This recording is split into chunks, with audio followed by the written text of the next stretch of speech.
I came here to deposit money. Annie Carter spoke softly, then placed the crumpled stack of cash on the teller counter with both hands. The bills were old and wrinkled, their edges uneven. There were 1s, 5s, 10s, and a few 20s, all tied together with an old rubber band that had almost lost its stretch. Behind the counter, the young teller, Emily Parker, looked down at the money, then back up at Annie. "Of course," Emily said gently. "Do you already have an account with us?" "I was hoping to open one," Annie replied. "Or deposit it into a savings account, if possible." "Absolutely," Emily said, reaching for a deposit slip. "Let me count this first." Annie nodded and pushed the stack of money a little closer to her. "Could you count it again for me, please?" Annie asked. "I counted it at home, but I want to make sure I didn't make a mistake." Emily gave her a small, kind smile. "That's no problem." But just before Emily's hand touched the money, a man's hand suddenly came down hard on the counter. "Don't take that." Emily froze. Annie looked up.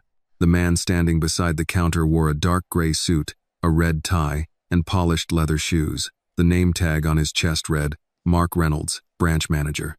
He looked at Annie as if she had brought something shameful into his bank. "Is there a problem?" Emily asked carefully. Mark did not look at her.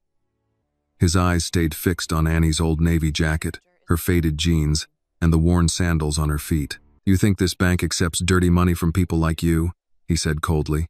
Annie kept one hand on the counter. "What did you just say?" Mark leaned closer. At first, he lowered his voice, but half a second later, he deliberately raised it again, loud enough for the whole lobby to hear. "You heard me. Look at this mess." He pointed at the stack of cash. Wrinkled, filthy, loose bills. "This is a private bank, not a flea market." A woman sitting in the waiting area looked up from her phone. An older man lowered his newspaper. Near the entrance, the security guard shifted his weight slightly, but said nothing. Annie felt her face grow hot. "This is money I earned myself," she said.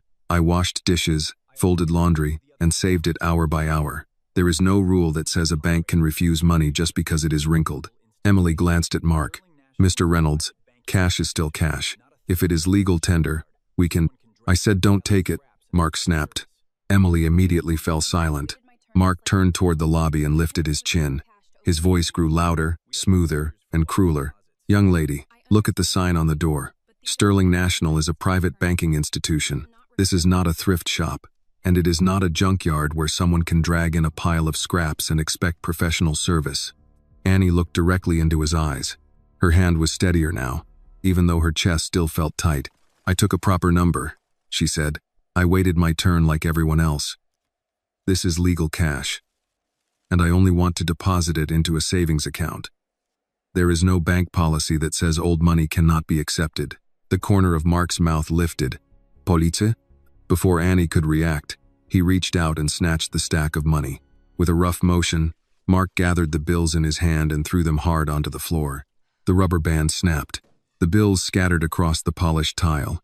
Several slid beneath the brass stanchions near the waiting line. A $5 bill landed beside a woman's black heel. A $10 bill stopped near the toe of Mark's shoe. For a moment, no one moved. Annie looked down at the floor. Every bill down there carried a memory. The bill with a small tear in the corner came from a late-night shift at the diner, when she had stayed after closing to scrub the burnt pans no one else wanted to touch. The wrinkled $10 bill came from the laundromat, after hours of folding towels until her hands smelled like detergent. The $1 bills were tips, small and easy for others to dismiss, but she had kept every single one. Mark stepped forward. He placed his shoe on the $10 bill. Then he laughed. "Policy?" he repeated, louder this time. "In this branch, my word is policy." Emily's face turned pale. "Mr. Reynolds, please." He ignored her and deliberately pressed the sole of his shoe harder against the bill. "Look at yourself," Mark said to Annie. "Old clothes, torn sandals, and that broken bicycle chained up outside. And you walk in here thinking you qualify to be one of our customers?" Annie's throat tightened, but she kept looking straight at him. Mark pointed toward the door. "Leave now before I call security and have you dragged out for disturbing this branch." Annie looked from Mark's shoe to his face. "That money is mine," she said. Mark looked down at the bill beneath his soul and smiled. Then pick it up and take it with you. Emily stepped out from behind the counter. I'm sorry. I can still process this deposit if Mr. Reynolds. You will do no such thing, Mark cut in. Emily stopped. Annie slowly bent down and picked up the nearest bill. Her face was burning, but she refused to let Mark see her tears. An older black woman sitting 2 seats away bent down as well, picked up the $5 bill, and handed it to Annie. Baby, the woman said softly, don't you ever feel ashamed. The shame is not yours. Annie took the bill. Thank you, ma'am. Mark rolled his eyes. This little emotional performance is over. Annie stood up straight, holding the stack of money tightly against her chest. This is not a performance, she said. This is my savings. Then save what little dignity you have left and leave. I did nothing wrong. You don't belong here, Mark said. The words came out plainly, coldly, without any attempt to hide them. Annie looked around the bank lobby. The polished stone floor, the glass offices, the expensive leather chairs, and the poster on the wall, where a smiling family stood beneath the words, banking built on trust. Then she turned back to Mark. I have the right to use my legal money anywhere that money is allowed to go, she said. Mark's face tightened. He turned toward the security guard. Caleb, take her out. Caleb slowly took 1 step forward. He looked at Annie, then at the money in her hands, then back at Mark. Before Caleb could reach her, Annie's phone vibrated in her pocket. At first, she did not answer. Her hand was still shaking, and she hated that. Mark saw the tremble and smiled, as if he were certain he had won. The phone vibrated again. Annie took it out. 1 word appeared on the screen. Dad. She stared at that name for a few seconds. She had promised herself that today she would do this on her own. No driver, no appointment, no special treatment, no Whitmore name, opening a door, before she knocked on it herself. But today, she had not only been refused, she had been stepped on. Annie answered the call. Richard Whitmore's voice came through the phone, warm and familiar. Annie, sweetheart. Did you finish making the deposit? Annie looked at Mark Reynolds, then at Emily, then down at the crumpled money in her hands. No, Dad, she said softly. They won't let me. The other end of the line went silent. A very short silence, but long enough for Annie to feel every bit of warmth disappear from her father's voice. Then Richard Whitmore asked, each word dropping lower. What happened? Annie pressed the phone close to her ear, her eyes lowered to the money in her hands. One of the bills still carried the clear mark of Mark Reynolds' shoe, stamped across the middle like a scar of humiliation. It was money she had worked long hours to earn, and now it had been stepped on by a man who believed her poverty gave him the right to do it. Annie, Richard said through the phone, his voice dropping, tell me what happened. She took a deep breath. I walked into the bank, took a number, waited my turn, and went to the teller counter, she said. I told her I wanted to deposit money or open a savings account. She was going to help me. Emily stood a few steps away, her arms held tightly against her chest. Mark looked at Annie with a stiff smile, still trying to act as if she were only a poor girl calling home out of embarrassment. And then, Richard asked. The branch manager stopped me, Annie said. He said this bank doesn't accept trash money from people like me. The other end of the line went silent at once, but it was no longer an ordinary silence. It turned cold. It grew heavy. Then Richard said, repeat that for me. Annie closed her eyes for half a second. He said this bank doesn't accept trash money from people like me. Across the lobby, the smile on Mark's lips began to fade. Annie looked down at the dirty bill that had been stepped on. Then he threw my money on the floor, she continued. And then, he stepped on it. Richard was silent for a few more seconds, and Annie recognized that silence. It was not confusion. It was anger being held back with all the strength of a man who had learned not to lose his temper in front of his daughter. Where are you standing? Richard asked. In the bank lobby. Stay right there. Do not go into any office. Do not go outside with anyone. Do not let security take you into a back room. Annie glanced at Caleb, the security guard standing uncertainly near the walkway. I won't go anywhere, she said. What is the branch name? Sterling National Bank, Peachtree Avenue. And the manager's name? Annie looked straight at Mark. Mark Reynolds. For the first time, Mark's expression changed completely. He took 1 step forward. Young lady, he said, his voice lowering with warning. I don't appreciate you using my name in a private phone call. Annie did not lower the phone. He is standing right in front of me, she said. Richard heard it. His voice immediately turned colder. Put me on speaker. Annie hesitated for 1 second. Then she pressed the speaker button. Richard Whitmore's voice rang out between the teller counter and the waiting chairs. Mr. Reynolds. Mark almost straightened by reflex. Men like him always recognized power, even before they knew exactly what name it carried. May I ask who is speaking? Mark asked. My name is Richard Whitmore. The name did not make everyone in the lobby react right away, but for Mark Reynolds, it hit like a blow straight to the chest. His eyes flickered. Still, pride made him try to stand his ground. I don't know what this young lady has told you, Mark said, adjusting his tie, but this is an internal banking matter. She was causing a disturbance in the branch, and I was simply trying to maintain order. Annie almost laughed, not because it was funny, but because some lies were dressed so politely they sounded as if they had been practiced in front of a mirror. Richard said, She told me she was only trying to deposit cash into the bank. The cash was not presented in an appropriate condition, Mark replied. Was it legal United States currency? Mark blinked. That is not the issue. That is exactly the issue. A few people in the lobby exchanged glances. Emily's shoulders relaxed slightly, as if for the first time that morning, she had been allowed to breathe. Mark tried to keep his voice polite. Mr. Whitmore, with all due respect, perhaps you do not fully understand the situation.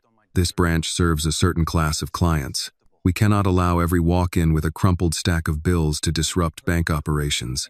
Richard's voice did not rise, but every word was as sharp as steel. You stepped on my daughter's money. Emily turned to look at Annie. Caleb looked at Mark. Rebecca, the employee standing near the reception desk, stopped pretending to arrange brochures on the table. Mark stared at Annie. He looked at her old jacket, at the worn sandals on her feet, at the stack of money she held against her chest. Then he looked at the phone on speaker. Your daughter? He asked. Yes, Richard replied. My daughter. Mark swallowed hard. Mr. Whitmore, I had no way of knowing. That is exactly what makes this shameful. Richard cut in. You should not have needed to know. Mark's face tightened. He tried to pull back the composure he had lost. I believe there has been a misunderstanding. No, Annie said. Every eye immediately turned to her. She held the phone in one hand and the money tightly in the other. Her voice was soft, but it no longer trembled. A misunderstanding is when someone hears the wrong phone number, Annie said. A misunderstanding is when a form gets sent to the wrong desk. But you looked at me, looked at my clothes, looked at my money, and decided I did not belong here. If this scene moved you, please like this video, comment where you are watching from, and subscribe to the channel for more emotional stories about dignity, justice, and the courage to stand up for what is right. Mark opened his mouth, but no useful words came out. Richard said, Annie, stay on the line. Then his voice moved slightly away from the speaker. Not because he had hung up, but because he was speaking to someone beside him. Call Margaret Ellison, direct line, right now. Mark's eyes widened. That name shook him even more than Richard Whitmore's. Margaret Ellison was not a customer. She was not someone from the complaints department. She was the chairwoman of Sterling National's board of directors. A woman whose signature could end a career without her ever raising her voice. Mr. Whitmore, Mark said quickly, there is no need to escalate this. I am sure we can resolve it right here. You had that chance before you threw her money on the floor, Richard replied. Mark turned to Annie. His face instantly shifted into an expression he seemed to think was humility. Miss Carter, Annie looked at the bill that still carried the mark of his shoe. You stepped on the money I earned. A small murmur spread through the lobby. Emily stepped a little closer to Annie, not enough to openly challenge Mark, but enough for everyone to understand whose side she was on. I can count that money now, Emily said. I should have done it from the beginning. Mark glanced at her, but Emily did not step back. Caleb cleared his throat. Sir, I saw the money thrown on the floor. Mark snapped his head toward him. Enough. No, Mrs. Ruth Mae Johnson said from the waiting chairs. Mark looked at her. Ma'am, please stay out of this. She slowly stood, one hand resting on her cane. All my life, I've heard well-dressed men in suits tell me not to get involved in things like this, she said, but not today. The older man holding the newspaper folded it and set it on his lap. "I saw it too," he said. That young woman waited her turn like everyone else. Another customer raised his phone slightly. I recorded part of it. Mark's face grew even paler. From the phone speaker, Richard's voice returned, still calm. But this time, that calm was more frightening than a shout. "Mr. Reynolds, listen carefully. My daughter will remain in that lobby. You will not touch her. You will not touch her money. You will not ask security to remove her. And you will preserve every second of security footage from the moment she entered that branch." Mark started to speak, but Richard cut him off. "And while you are doing that, you should also ask yourself why a man who judges customers by their sandals was ever allowed to manage a bank that wants to hold my company's money." The line made a soft click as another call connected. A woman's voice came through, older, calm, and formal without needing to try. "Mr. Whitmore, this is Margaret Ellison. I understand there is a problem at our Peachtree branch." Richard replied, "This is not just a problem, Margaret. This is a disease. And my daughter is standing right in the middle of it." Mark Reynolds looked at Annie, and the last bit of confidence left on his face disappeared. Margaret Ellison did not sound like a woman who repeated herself often. Her voice came through Annie's phone with the kind of control that made people stand straighter without knowing why. "Mr. Whitmore, I need the facts clearly. Your daughter is presently inside our Peachtree Avenue branch." "She is," Richard said.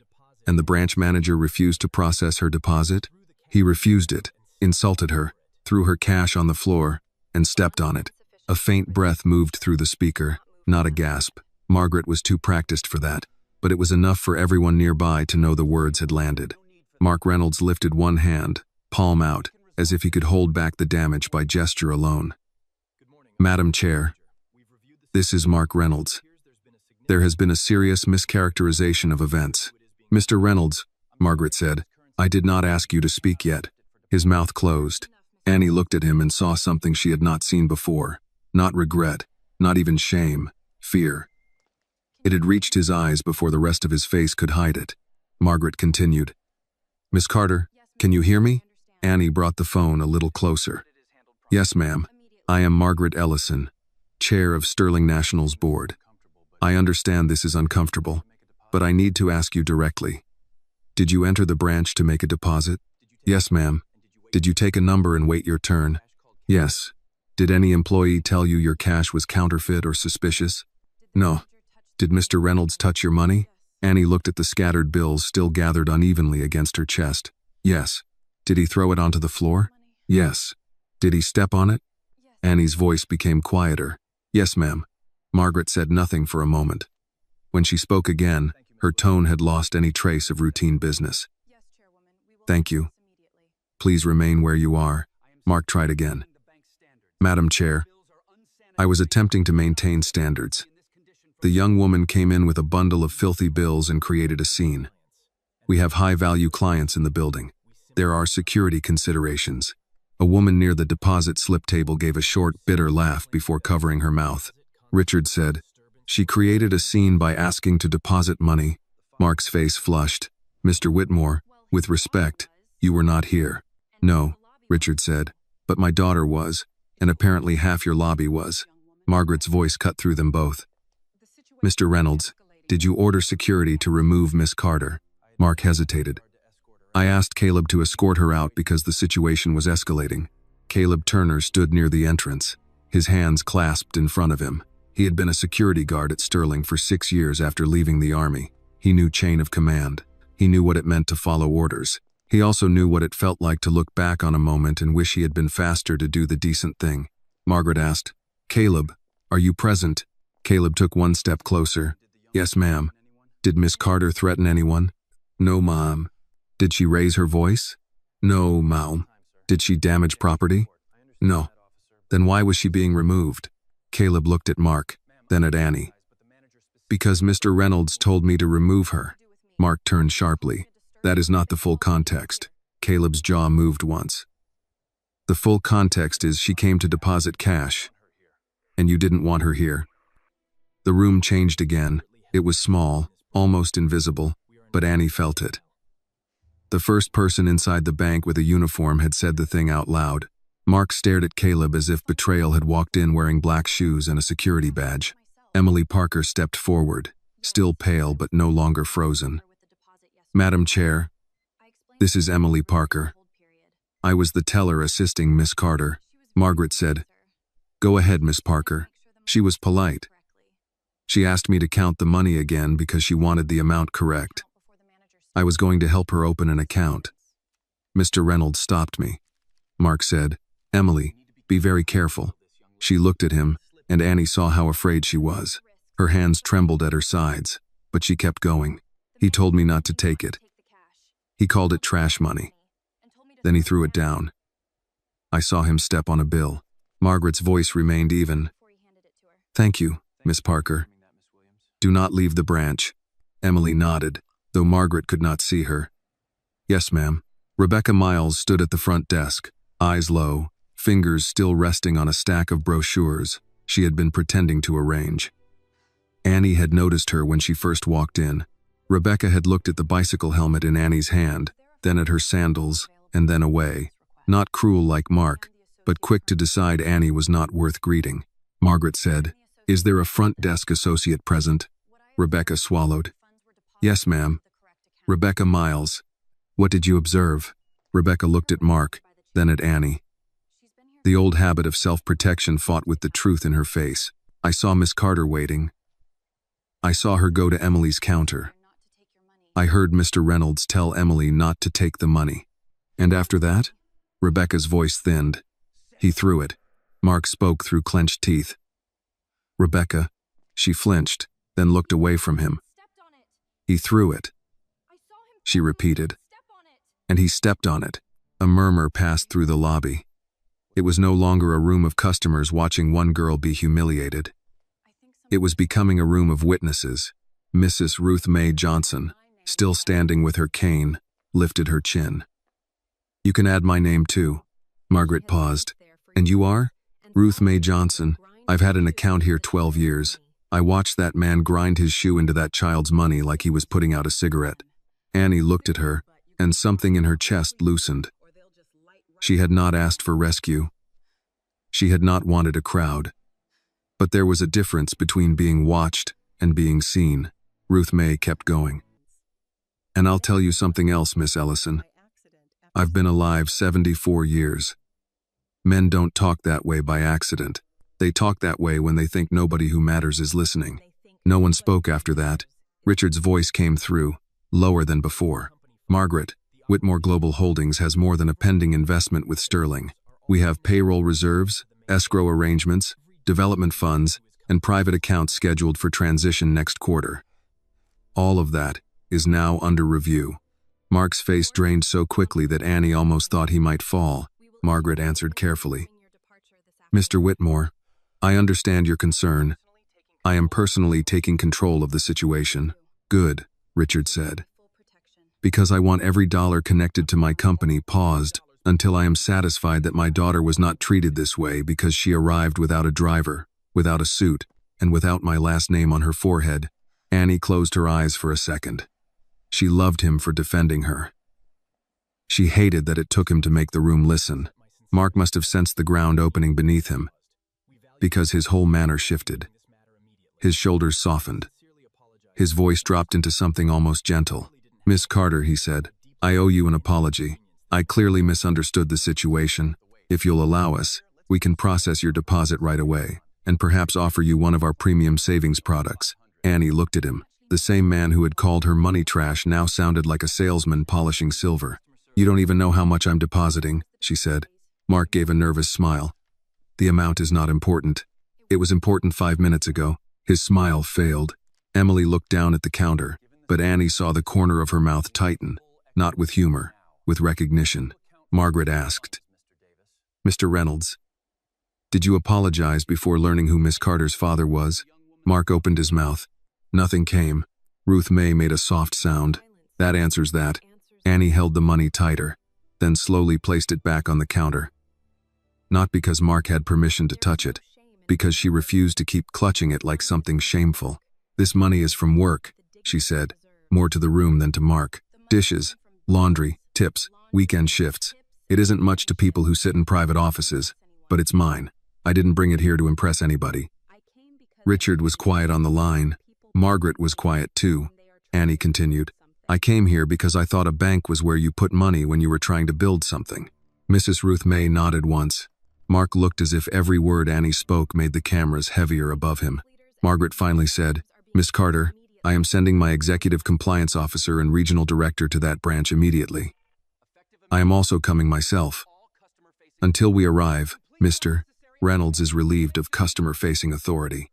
Mark jerked his head up. Madam Chair, that is unnecessary. It is already done, Margaret said. Miss Parker, you will secure Miss Carter's deposit only if Miss Carter wishes to proceed. Caleb, you will ensure no one interferes with her. Rebecca, you will preserve lobby access and identify witnesses willing to provide statements. Mr. Reynolds, you will step away from the counter. Mark did not move. Margaret's voice hardened for the first time. Now. He stepped back. It was only 2 steps, but to Annie it felt like watching a locked door open. Emily moved carefully, as if asking permission with every motion. Annie, she said, do you want me to count it? Annie looked at the bills on the counter. One still carried the mark of Mark's shoe. Not yet, she said. Emily nodded. Okay. Richard spoke softly now. I'm on my way. Annie looked toward the glass doors at the front of the bank. Outside, beyond the parked cars and the bright morning traffic, her old bicycle was still chained to the pole. She had ridden there wanting only to make a small deposit and go home with a receipt. Now the whole room knew her father's name. Dad, she said. Don't come in angry. Richard let out one breath, almost a laugh, but not quite. That may be asking too much. I mean it. I know. Annie looked at Mark. He was standing near the manager's desk, pale, stiff, and silent. A few minutes ago, he had owned the room. Now he looked like a man waiting for a verdict. Richard said, I'll come in as your father first. Annie's eyes burned, but she kept her voice steady. That's all I need. The call stayed open. No one dared end it. And in the polished lobby of Sterling National Bank, where money had always spoken louder than people, a crumpled stack of bills sat on the counter and forced everyone to listen. Emily did not touch the money after Annie said not yet. She stood behind the counter with her hands folded, waiting for the next word from Annie, not from Mark. That small change mattered. A few minutes earlier, every movement in the branch had bent around Mark Reynolds. Now the teller waited for the young woman in worn sandals. Mark noticed it too. He stood near the manager's desk, his face pale under the lobby lights. His tie was still straight, his shoes still polished, but the authority had leaked out of him. He looked at the security cameras in the corners, then at the customers holding phones, then at the crumpled money on the counter. For the first time that morning, he seemed to understand that the room had kept a record of him. Margaret Ellison remained on the line. Richard did too. Annie's phone sat on the counter now, speaker on, between the cash and the deposit forms. Miss Carter, Margaret said, you are under no obligation to continue the transaction in this branch. Annie looked at the bills. I know. We can arrange another location. A senior banker can meet you somewhere private. Mark's eyes lifted, quick and hopeful, as if privacy might still bury what had happened. Annie saw it. No, she said. I came here to deposit this money. If I leave now, he gets to make this place something I ran from. Richard was quiet for a beat. Annie, I'm okay, Dad. I know you are. That doesn't mean I like it. I don't like it either. Mrs. Ruth May Johnson gave a small nod from beside the waiting chairs.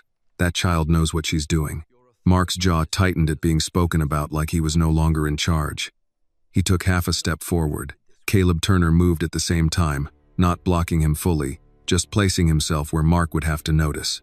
Mr. Reynolds, Caleb said, Miss Ellison told you to step away. Mark glared at him. I am still your supervisor. Caleb looked him in the eye. Not right now, sir. The words were simple, but they hit hard. Mark's mouth pressed into a line. He looked like he wanted to punish someone and had run out of safe targets. Emily reached for a clean counting tray and placed it on the counter. Whenever you're ready, Annie. Annie unwrapped the rubber band. Her fingers moved slowly. She separated the ones from the 5s, the 10s from the 20s. Emily did not rush her. No one did. The lobby watched the small work of sorting money, as if it were testimony. A young mother near the window shifted her little boy from one hip to the other. The boy whispered, Mama, Why is everybody quiet? The woman kissed the side of his head. Because somebody did wrong, baby. Mark heard it. His face tightened again. Annie placed the first stack in the tray. Ones. Emily counted them by hand first, then ran them through the counter. The machine made a soft, quick, fluttering sound. It was ordinary bank noise, but after everything that had happened, it sounded almost ceremonial. $38 in ones, Emily said. Annie nodded. That sounds right. Emily counted the fives next. One of them was the bill Mrs. Ruth May had picked up from the floor. Annie recognized the bent corner. 75 in fives. Then came the tens.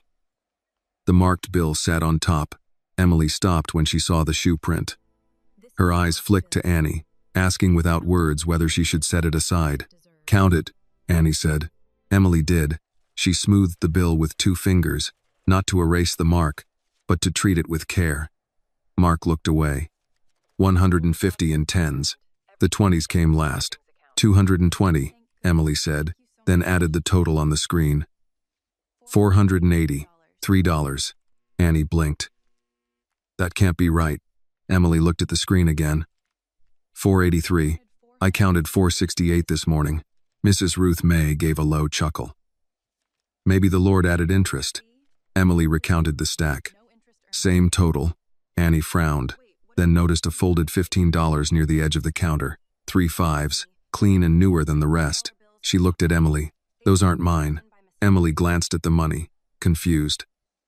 They were in the pile. No, mine were older. A man in the waiting area cleared his throat. It was Harold Benson, the older white man who had put down his newspaper earlier. He stood with one hand on the back of his chair. They're mine, he said. Annie turned to him. He looked embarrassed, but he did not hide. I slipped them in when you were picking up the bills. I should have asked. I'm sorry. Mark made a small sound, almost a scoff, but no one paid him any attention. Harold continued. I watched what happened longer than I should have before saying anything. My wife, God rest her, used to tell me silence is a comfortable chair until somebody else has to pay for it. I sat too long. Annie looked at the 3 fives. She could have refused them. Part of her wanted to. She had come to deposit what she earned, not what pity handed her. Harold seemed to understand. It isn't charity, he said. It's an apology with a poor vocabulary. That made Mrs. Ruth May smile. At least he knows it. Annie looked at the bills again, then pushed them gently back across the counter. Thank you, sir. But I can't deposit those with mine. Harold nodded, accepting it. Fair enough. Emily removed the $15 and recalculated. 468. Annie let out the breath she had been holding. That's it. Margaret's voice came through the phone. Miss Parker, please proceed with opening a savings account for Miss Carter if she wishes. Emily looked at Annie. Do you still want to open it here? The question was careful. Not pressure, not performance. Annie touched the edge of the counter where the money had first been placed. Yes, here. Mark stared at her as if he could not understand why she would stay. That was because Mark thought dignity meant avoiding shame. Annie had learned something different from Lillian. Sometimes dignity meant standing in the exact place where someone tried to shame you and refusing to disappear. Emily began the paperwork. Full legal name? Annie Carter. Date of birth? June 12th, 2007. Address? Annie gave the small house address in South Atlanta. When she said the street name, Rebecca's eyes moved slightly. Annie saw it. That quick judgment again, the part of Rebecca that still sorted people by zip code, had not died just because Mark was in trouble. Margaret must have heard the pause. Miss Miles. Rebecca stiffened. Yes, ma'am. Are you documenting witness names? Yes, ma'am. Good. Include yourself. Rebecca's face changed. Myself? You were present. Rebecca swallowed. Yes, ma'am. Emily continued. Do you have identification? Annie reached into her canvas bag and pulled out her state ID. Emily took it, entered the information, and returned it with both hands. Thank you. That small courtesy almost hurt. Annie had not realized how tightly she had been bracing for the next insult. Caleb stood near Mark, not touching him, not threatening him, but making sure he stayed away. Mark's breathing had grown shallow. He kept glancing toward the glass doors as if hoping Margaret would not truly come. as if the whole thing might end with a warning and a private apology. Then another phone rang. Not Annie's. The main line behind the counter lit up. Rebecca answered it, listened, and went pale. "Mr. Reynolds," she said before catching herself. Then she looked toward Annie's phone. "Miss Ellison, it's regional operations. They're asking why the Peachtree branch security feed has been locked by corporate." Margaret answered at once. "Because I locked it." Mark's head snapped up. Margaret's tone remained even. "All camera footage from this morning has been secured. No local access. No deletions. No edits." Mark tried to laugh, but it came out dry. "Madam Chair, that seems excessive." Richard's voice cut in. "A man who steps on a young woman's money should not be the person deciding what evidence is excessive." Annie saw Mark's hands curl at his sides. Emily finished typing.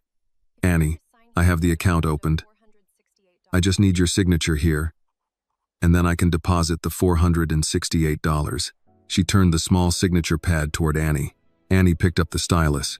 For a second, she thought of the bicycle outside, the diner, the laundry shop, Lillian at the stove, Richard waiting somewhere across town with anger in his chest and love beneath it. Then she signed her name. Emily pressed enter. The printer behind her came to life. A receipt slid out. Emily tore it carefully and handed it across the counter. "Your first deposit." Annie took it. The paper was thin and plain. It did not look like victory. It looked like any other receipt a person might fold into a wallet and forget. But Annie held it as if it weighed more than the money itself. The glass doors opened. Everyone turned. Two people in dark suits entered first, both carrying leather folders. Behind them walked a woman with silver-gray hair, a cream-colored suit, and a face that made the lobby straighten. Margaret Ellison had arrived. She did not look at Mark first. She looked at Annie. Then she crossed the lobby, stopped in front of the counter, and said in a voice everyone could hear, "Miss Carter, I owe you an apology in person." Annie folded the receipt once and held it in her hand. Mark Reynolds stood behind them, no longer pale with fear alone. Now he looked like a man who had just heard the first lock turn on a door he could not open. Margaret Ellison stood in front of Annie with two executives behind her and half the lobby holding its breath. She had the kind of presence that did not need volume. Her silver-gray hair was cut neatly above her shoulders. Her cream-colored suit had no wrinkle in it, and the leather folder in her hand looked as though it had ended careers before breakfast. But when she looked at Annie, her face was not cold. It was careful. "Miss Carter," she said, "what happened to you in this branch should not have happened." Annie held the receipt in one hand and the strap of her canvas bag in the other. "No, ma'am, it shouldn't have." Margaret nodded once. "On behalf of Sterling National Bank, I apologize." The words were correct, clean, public. The kind of words an institution knew how to say when the cameras were running and the money was at risk. Annie looked at her for a moment, then glanced toward the counter where her cash had been counted, toward the floor where it had been scattered, toward Mark Reynolds, who stood near Caleb with the stiff posture of a man trying not to shake. "Would you be apologizing?" Annie asked. "If my father wasn't Richard Whitmore." The question moved through the room and stayed there. Margaret did not answer too fast. That was the first thing Annie respected about her. A quick yes would have sounded like a lie. A slow yes would have sounded like a trained one. Margaret's eyes shifted briefly to the receipt in Annie's hand. "I would like to say yes." Annie waited. "But the truth," Margaret continued, "is that your father's call made this move faster than it would have for most people." Richard's voice remained on the phone, silent but listening. Mrs. Ruth Mae Johnson made a soft sound from her chair. "Not approval, recognition," Annie said. "Then the apology can't stop with me." "No," Margaret said. "It cannot." Mark cleared his throat. "Madam Chair, if I may, I believe this has grown beyond what actually occurred. I admit the situation could have been handled with more patience, but I was protecting branch standards." Margaret turned slowly. There was no anger in her face, which somehow made it worse for him. "Mr. Reynolds," she said, "do not use the word standards to decorate cruelty." His mouth closed. One of the executives behind Margaret, a broad man with a folder tucked under his arm, stepped toward Mark. "Mr. Reynolds, I'm Daniel Price, Regional Compliance Director. You are relieved of operational authority pending investigation. Mark's face twitched. Pending investigation? Daniel looked at the folder. Yes, effective immediately. I have managed this branch for 11 years. And today, Margaret said, you turned a lawful deposit into a corporate crisis. Mark looked around the lobby as if searching for someone who remembered him as powerful. No one helped him. Not Rebecca.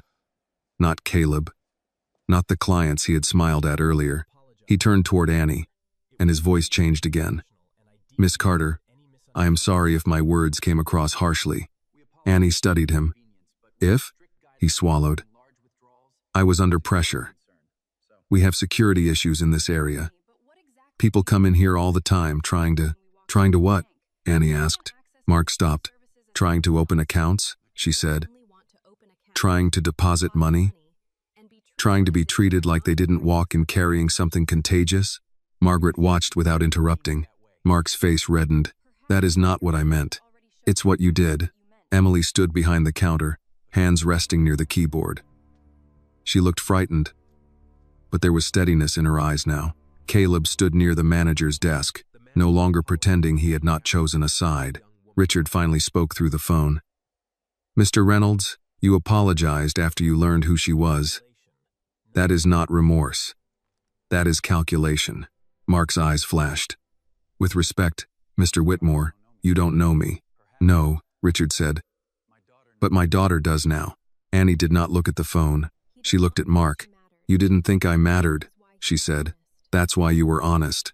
The sentence landed harder than if she had shouted. Margaret turned to Daniel. Secure Mr. Reynolds' office. His computer, branch phone, and access credentials. No local files are to be removed. Mark stepped forward. This is absurd. Caleb moved with him. Sir, don't. Mark spun on him. You work for me. Caleb's voice stayed low. Not anymore. For a second, Mark looked like he might push past him. Then he saw the phones in the room, the corporate executives, Margaret's still face, and the security cameras he no longer controlled. His shoulders dropped. Daniel said, You may collect personal items under supervision. Personal items? Mark repeated, almost laughing. You're treating me like a criminal? Mrs. Ruth May leaned on her cane. No, baby. Like a man who finally met consequences. A few people lowered their eyes to hide their reactions. Mark's anger turned toward her, but only for a second. He knew better now. The room had become dangerous. Rebecca Miles stood at the front desk, pale and quiet. Margaret looked at her next. Miss Miles. Rebecca straightened. Yes, ma'am. You will provide a written statement before leaving today. Yes, ma'am. And you will include what you observed before Mr. Reynolds approached the counter. Rebecca blinked. Before? Yes. How Miss Carter was greeted. Whether she was offered assistance. Whether she was treated differently from clients who entered before her. Rebecca's lips parted, then closed. Annie saw it. The tiny panic of someone realizing silence had a paper trail too. Rebecca nodded. Yes, ma'am. Margaret turned back to Annie. Miss Carter, I cannot undo what happened on this floor. I can only tell you what will happen next. This branch will be reviewed. Staff conduct will be reviewed. The footage will be preserved. Mr. Sear, Reynolds will not return to customer service during this investigation. Mark's head lifted. During? Margaret looked at him. Do not comfort yourself with the word. His face went pale again. Annie folded her receipt and slipped it into her bag. She should have felt satisfied. Part of her did. But another part felt tired in a way that had nothing to do with the bicycle ride or the morning shift she would miss. She was tired because the room had needed proof. It had needed witnesses, a billionaire father, a board chair, a locked security feed, and public pressure before her simple sentence became believable. I came here to deposit money. That should have been enough. Margaret seemed to understand some of that. Your father is nearly here, she said. Annie glanced at the phone. Dad? I'm downstairs, Richard said. She looked toward the front doors. Outside, beyond the glass, a black sedan had pulled to the curb. Annie saw the driver step out first, then another man in a dark suit. They did not matter. The man who mattered opened the rear door himself. Richard Whitmore stepped onto the sidewalk. Even from inside the bank, people recognized him. Heads turned. A whisper moved across the lobby.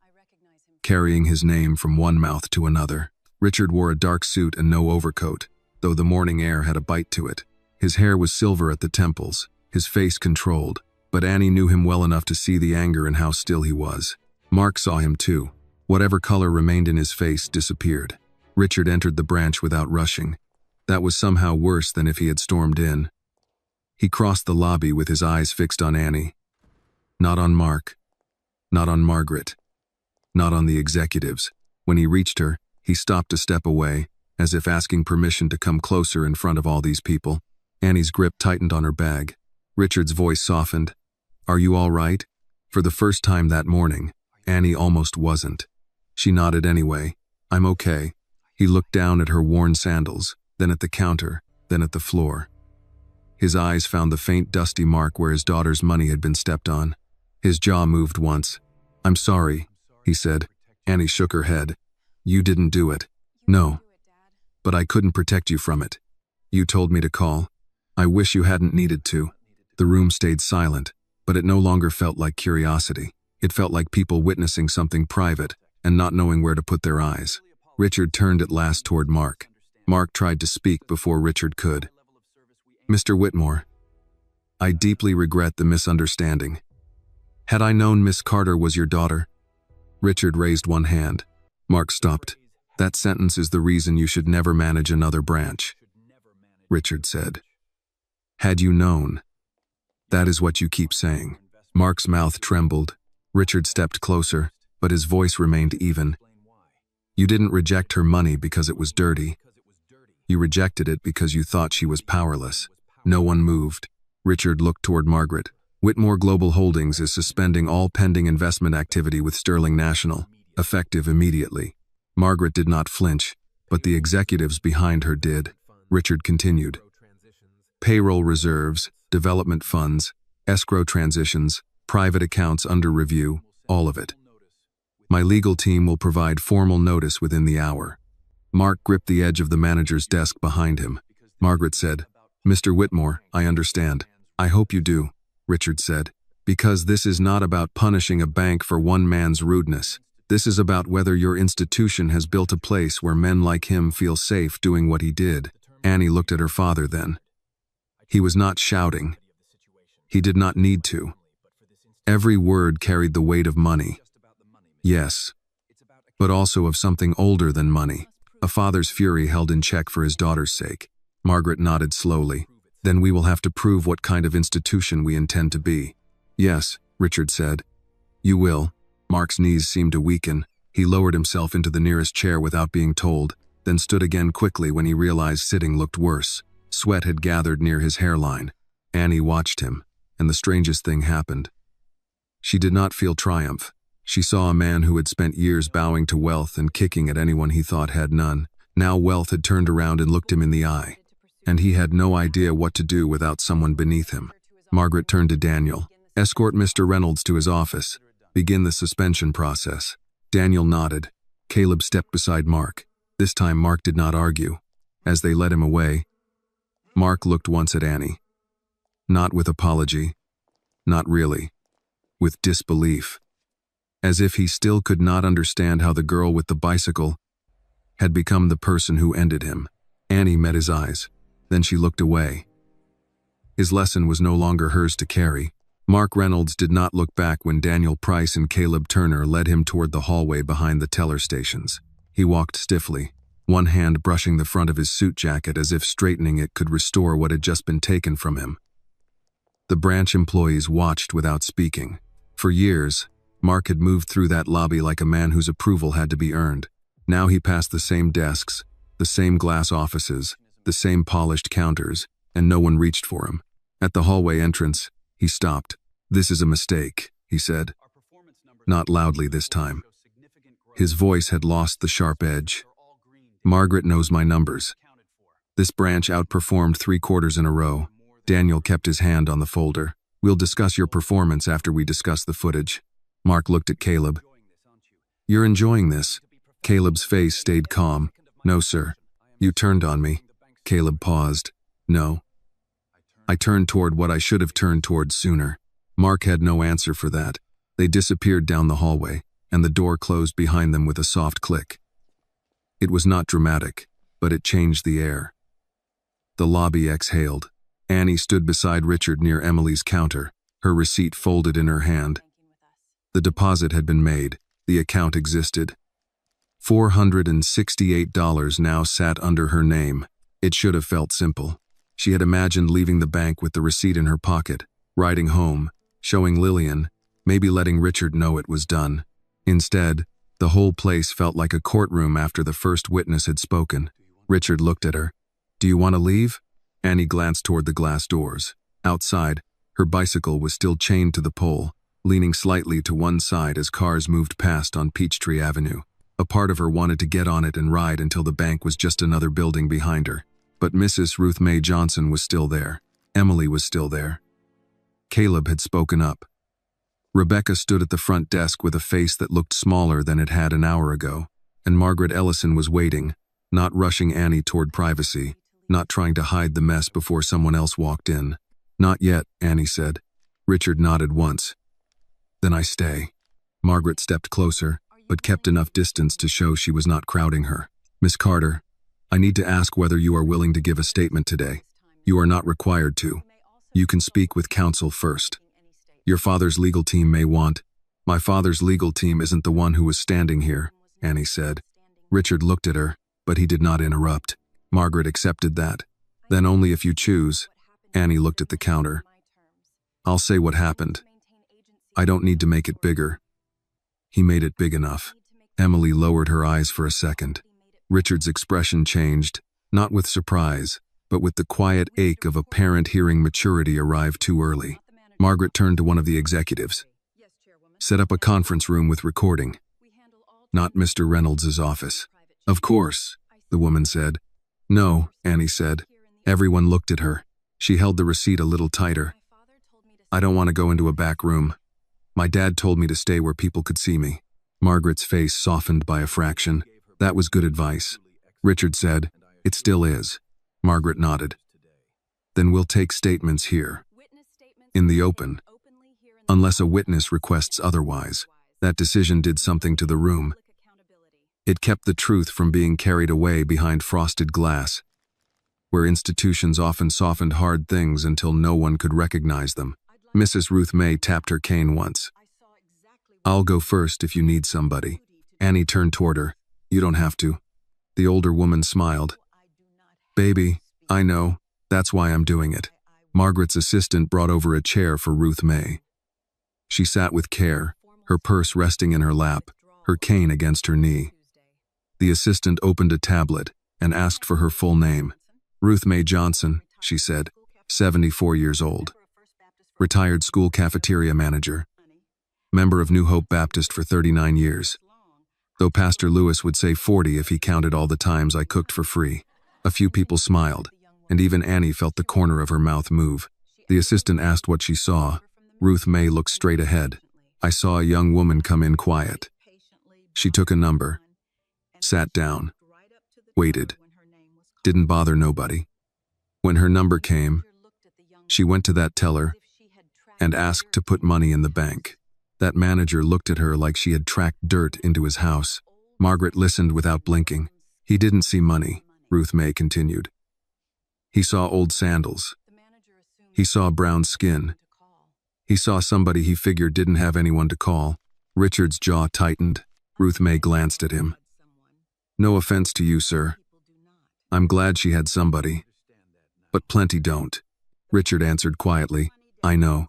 She looked back at the assistant. Then he threw her money down and stepped on it. "That's what I saw. And I want my name on that." The assistant typed, "Thank you, Mrs. Johnson." "It's Mrs. Ruth Mae," she said. "Folks who know me call me that." The assistant almost smiled. "Yes, ma'am." Mrs. Ruth Mae. Next came Harold Benson. He stood with his newspaper folded under one arm and his hat in his hand. He looked older now than he had while sitting, as if speaking had made him carry all his years at once. "I should have said something sooner," he began. The assistant said gently, "Just tell us what you observed." "That is what I observed," Harold replied. "My own delay. No one rushed him." He took a breath. "I saw the young lady waiting. I heard Mr. Reynolds tell the teller not to take her money. I saw him throw it. I saw him step on it. And I sat there pretending I was deciding whether to get involved, when the truth is I was hoping someone else would get involved first. Annie looked at him. Harold turned to her. My wife would have been ashamed of me for that. Annie did not know what to say. Harold looked back at Margaret. Put down that I saw it clearly. Put down that she did nothing to deserve it. And put down that being polite after the fact does not make a man decent before it. Ruth May nodded. That part too. Emily gave her statement next. She stayed behind the counter, perhaps because the counter gave her courage. I should have processed the deposit, she said. When Mr. Reynolds told me not to, I froze. I was scared of losing my job. Margaret asked, did Miss Carter meet the requirements to open an account? Yes, she had valid ID. The cash was legal. There was no reason to refuse service. Did Mr. Reynolds indicate concern about fraud, counterfeit bills, or security before insulting her? No. Then why did he refuse? Emily looked at Annie, then down at the keyboard. Because he judged her. The words were plain. They did not need dressing. Rebecca was last among the employees present in the lobby.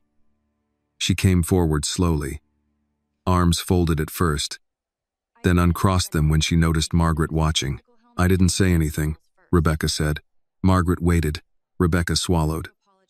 When Miss Carter walked in, I noticed her bike helmet and her sandals. I assumed she wasn't here for anything important. Annie did not look away. Rebecca's eyes filled, though no tears fell. I didn't call her over.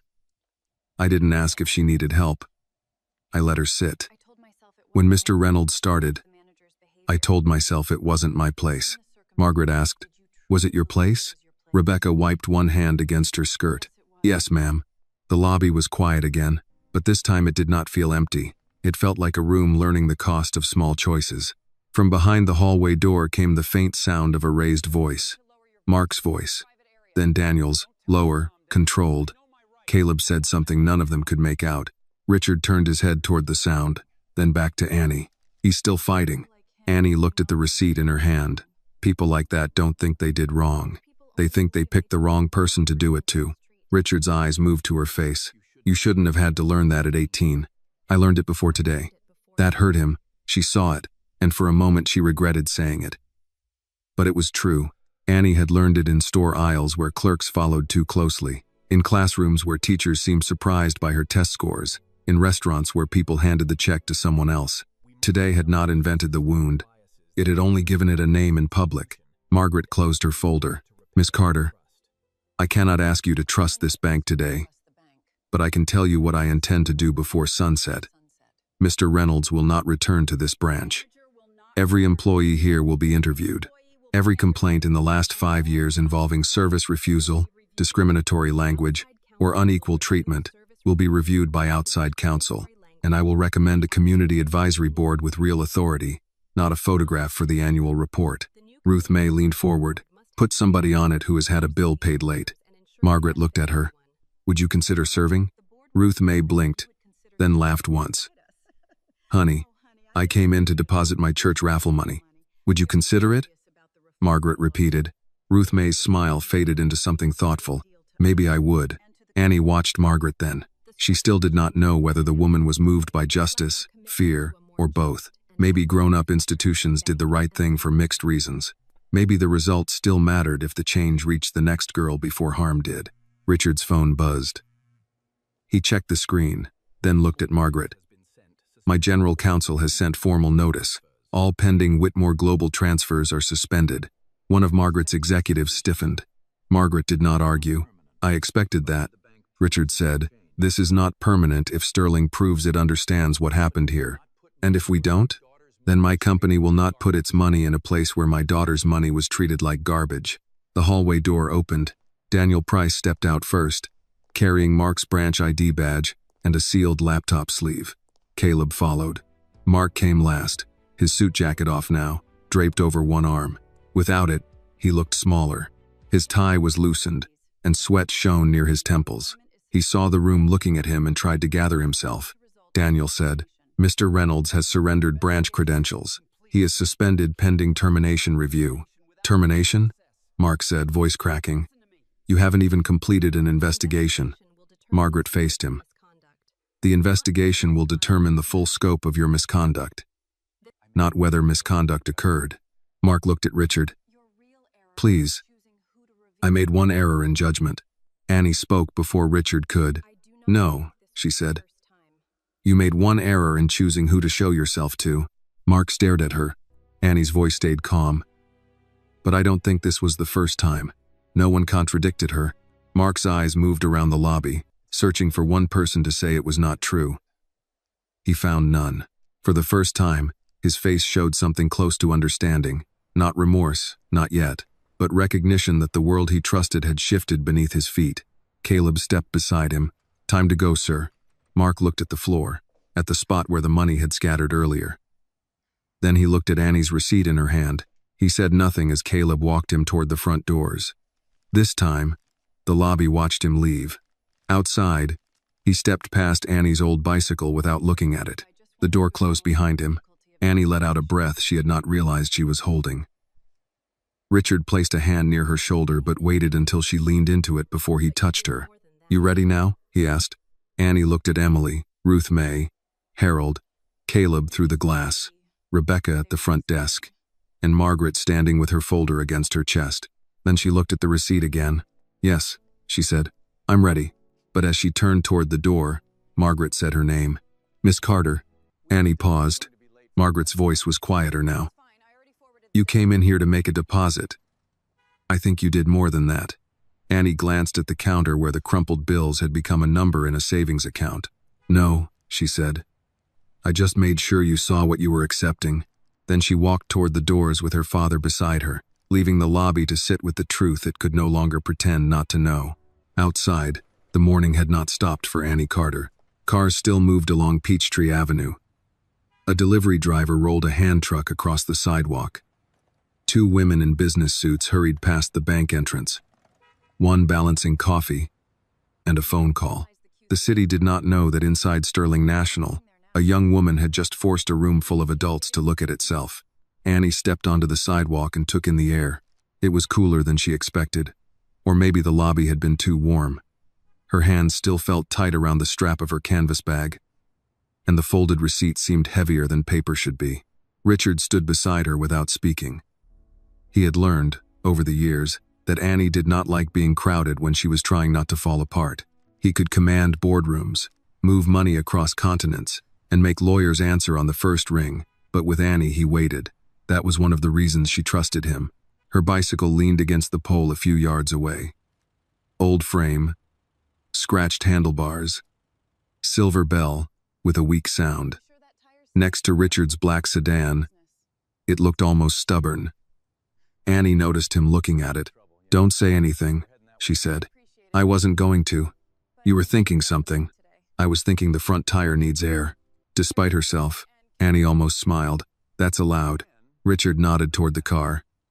Let me take you home. I rode here. I know, so I can ride back. You can, he said, but you don't have to. That was always the hard part with Richard. He rarely ordered. He offered.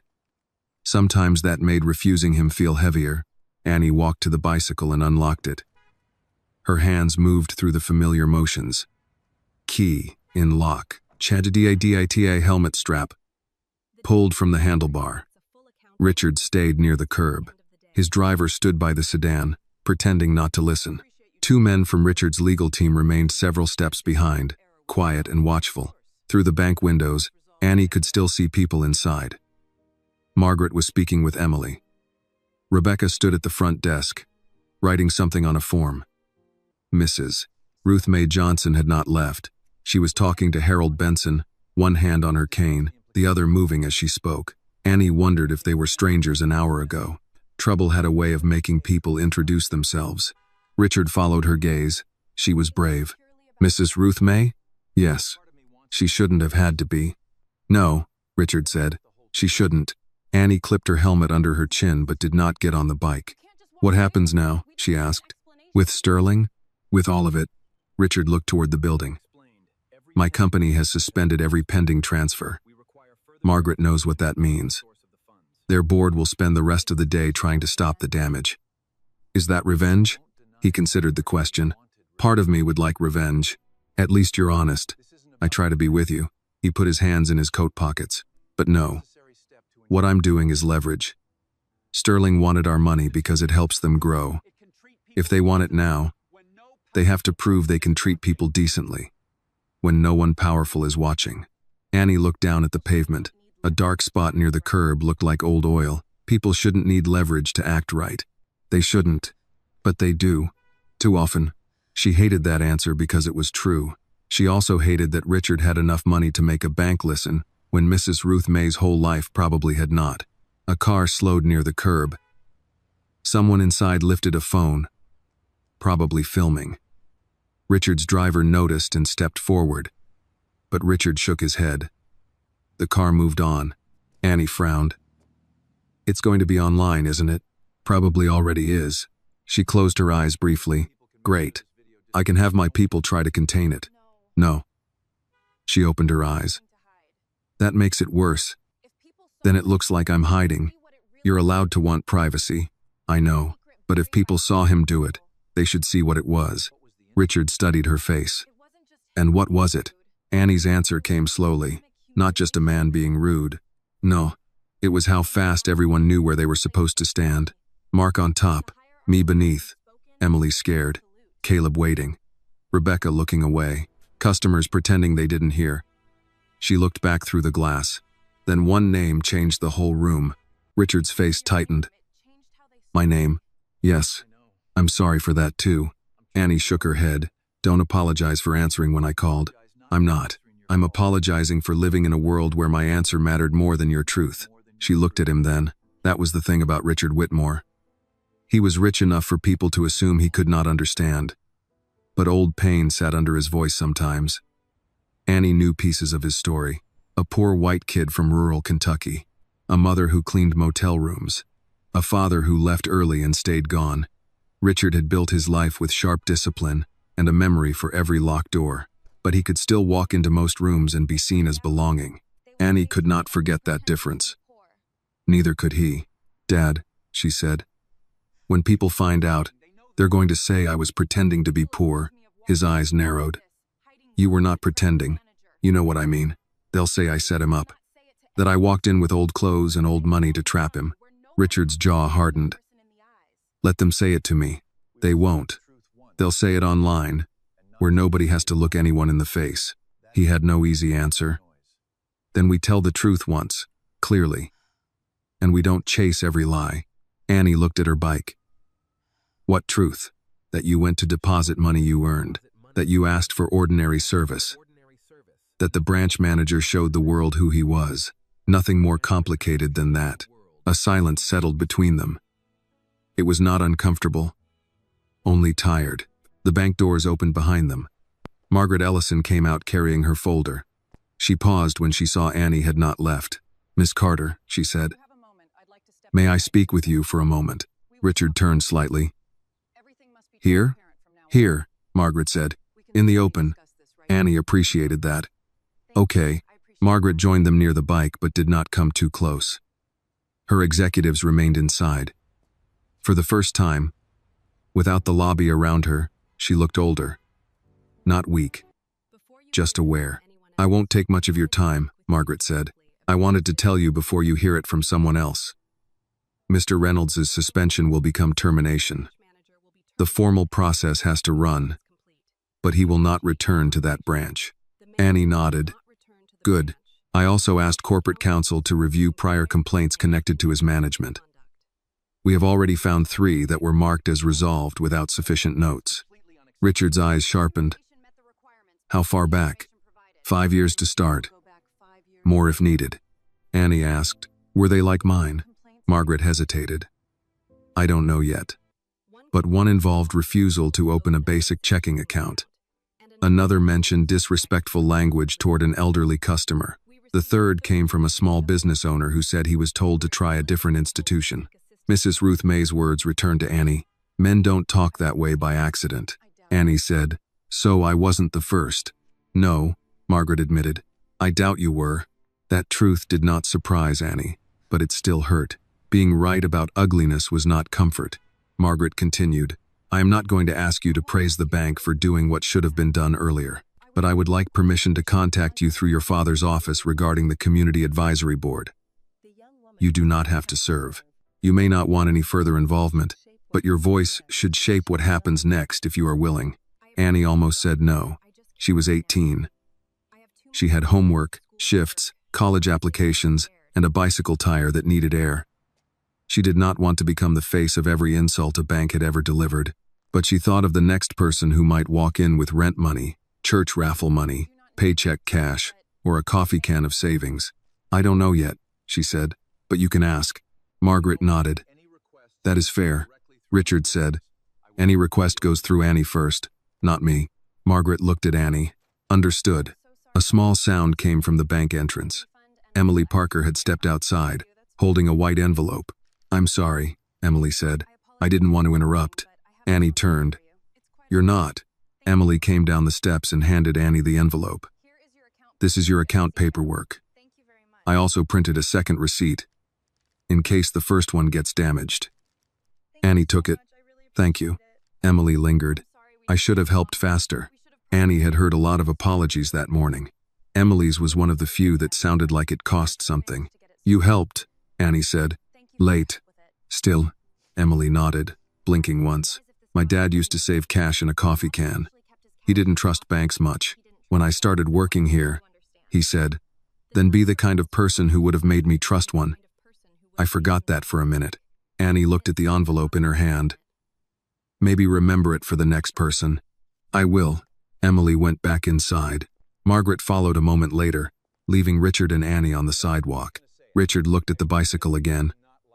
I really don't like that tire. Annie let out a small breath that almost became a laugh.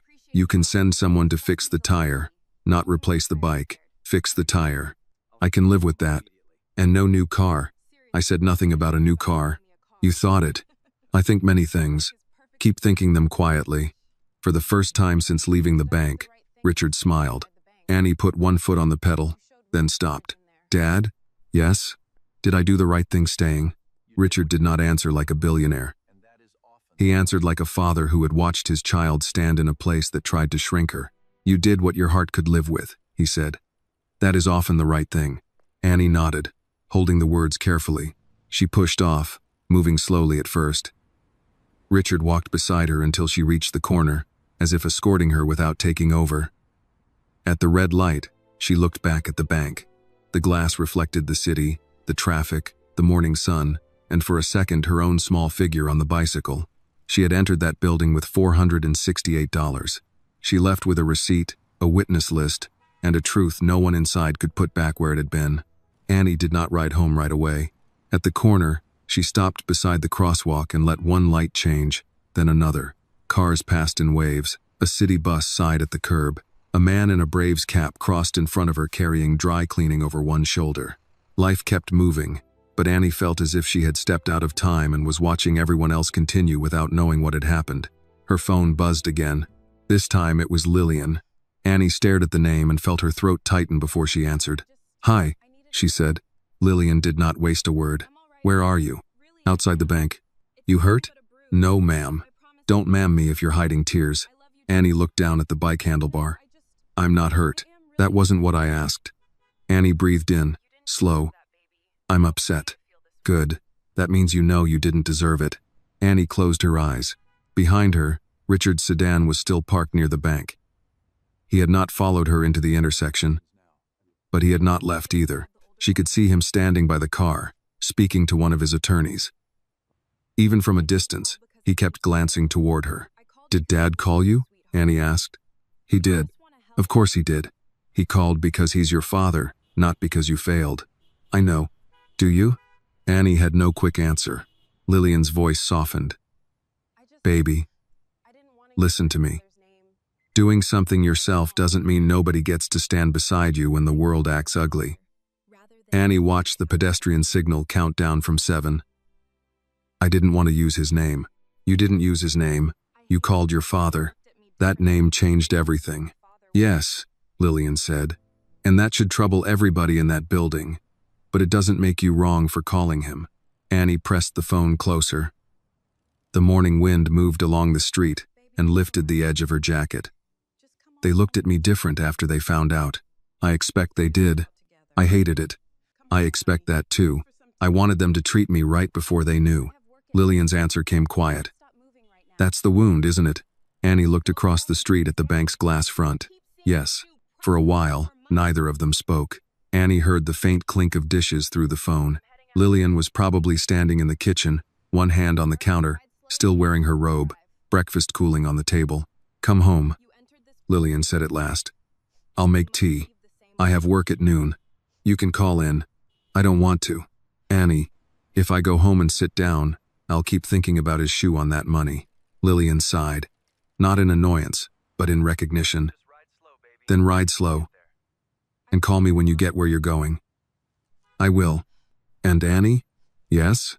You walked in there with your head up. You leave it that way too. Annie nodded, though Lillian could not see. I'll try. Don't try. Do. The call ended. Annie slipped the phone into her pocket and put both hands on the handlebars. She should have turned toward home, but instead she crossed the street and rode 3 blocks to a small park tucked between 2 office buildings. It was not much of a park, only benches, a few oak trees, and a statue of a civil rights attorney whose name most people walked past without reading. Annie had stopped there before on hot days when she needed water or shade. She leaned the bicycle against a bench and sat. The envelope from Emily rested in her bag. Annie pulled it out, opened it, and looked at the account papers. Her name was printed at the top. Annie Carter. Not Whitmore, not someone important to a board chair, just Annie Carter. Below that was the deposit amount, $2,000. She stared at the number until it blurred a little. A woman pushing a stroller slowed nearby. You all right, honey? Annie looked up. The woman was around Lillian's age, maybe younger, with reading glasses hanging from a chain. Yes, ma'am, just taking a minute. The woman nodded like she understood more than Annie had said. Sometimes a minute is holy. Take 2 if you need it. She moved on. Annie almost smiled. Atlanta could be cruel in one building and kind on a sidewalk 5 minutes later. That was the confusing part about the world. It was never only one thing. Her phone buzzed again, this time with a notification. Then another, then 3 more. She opened it and saw a message from a girl she worked with at the diner. Girl, is this you? Under it was a video link. Annie did not want to open it, but her thumb did anyway. The video had been taken from somewhere near the waiting area. The angle was crooked. It began after Mark had already raised his voice.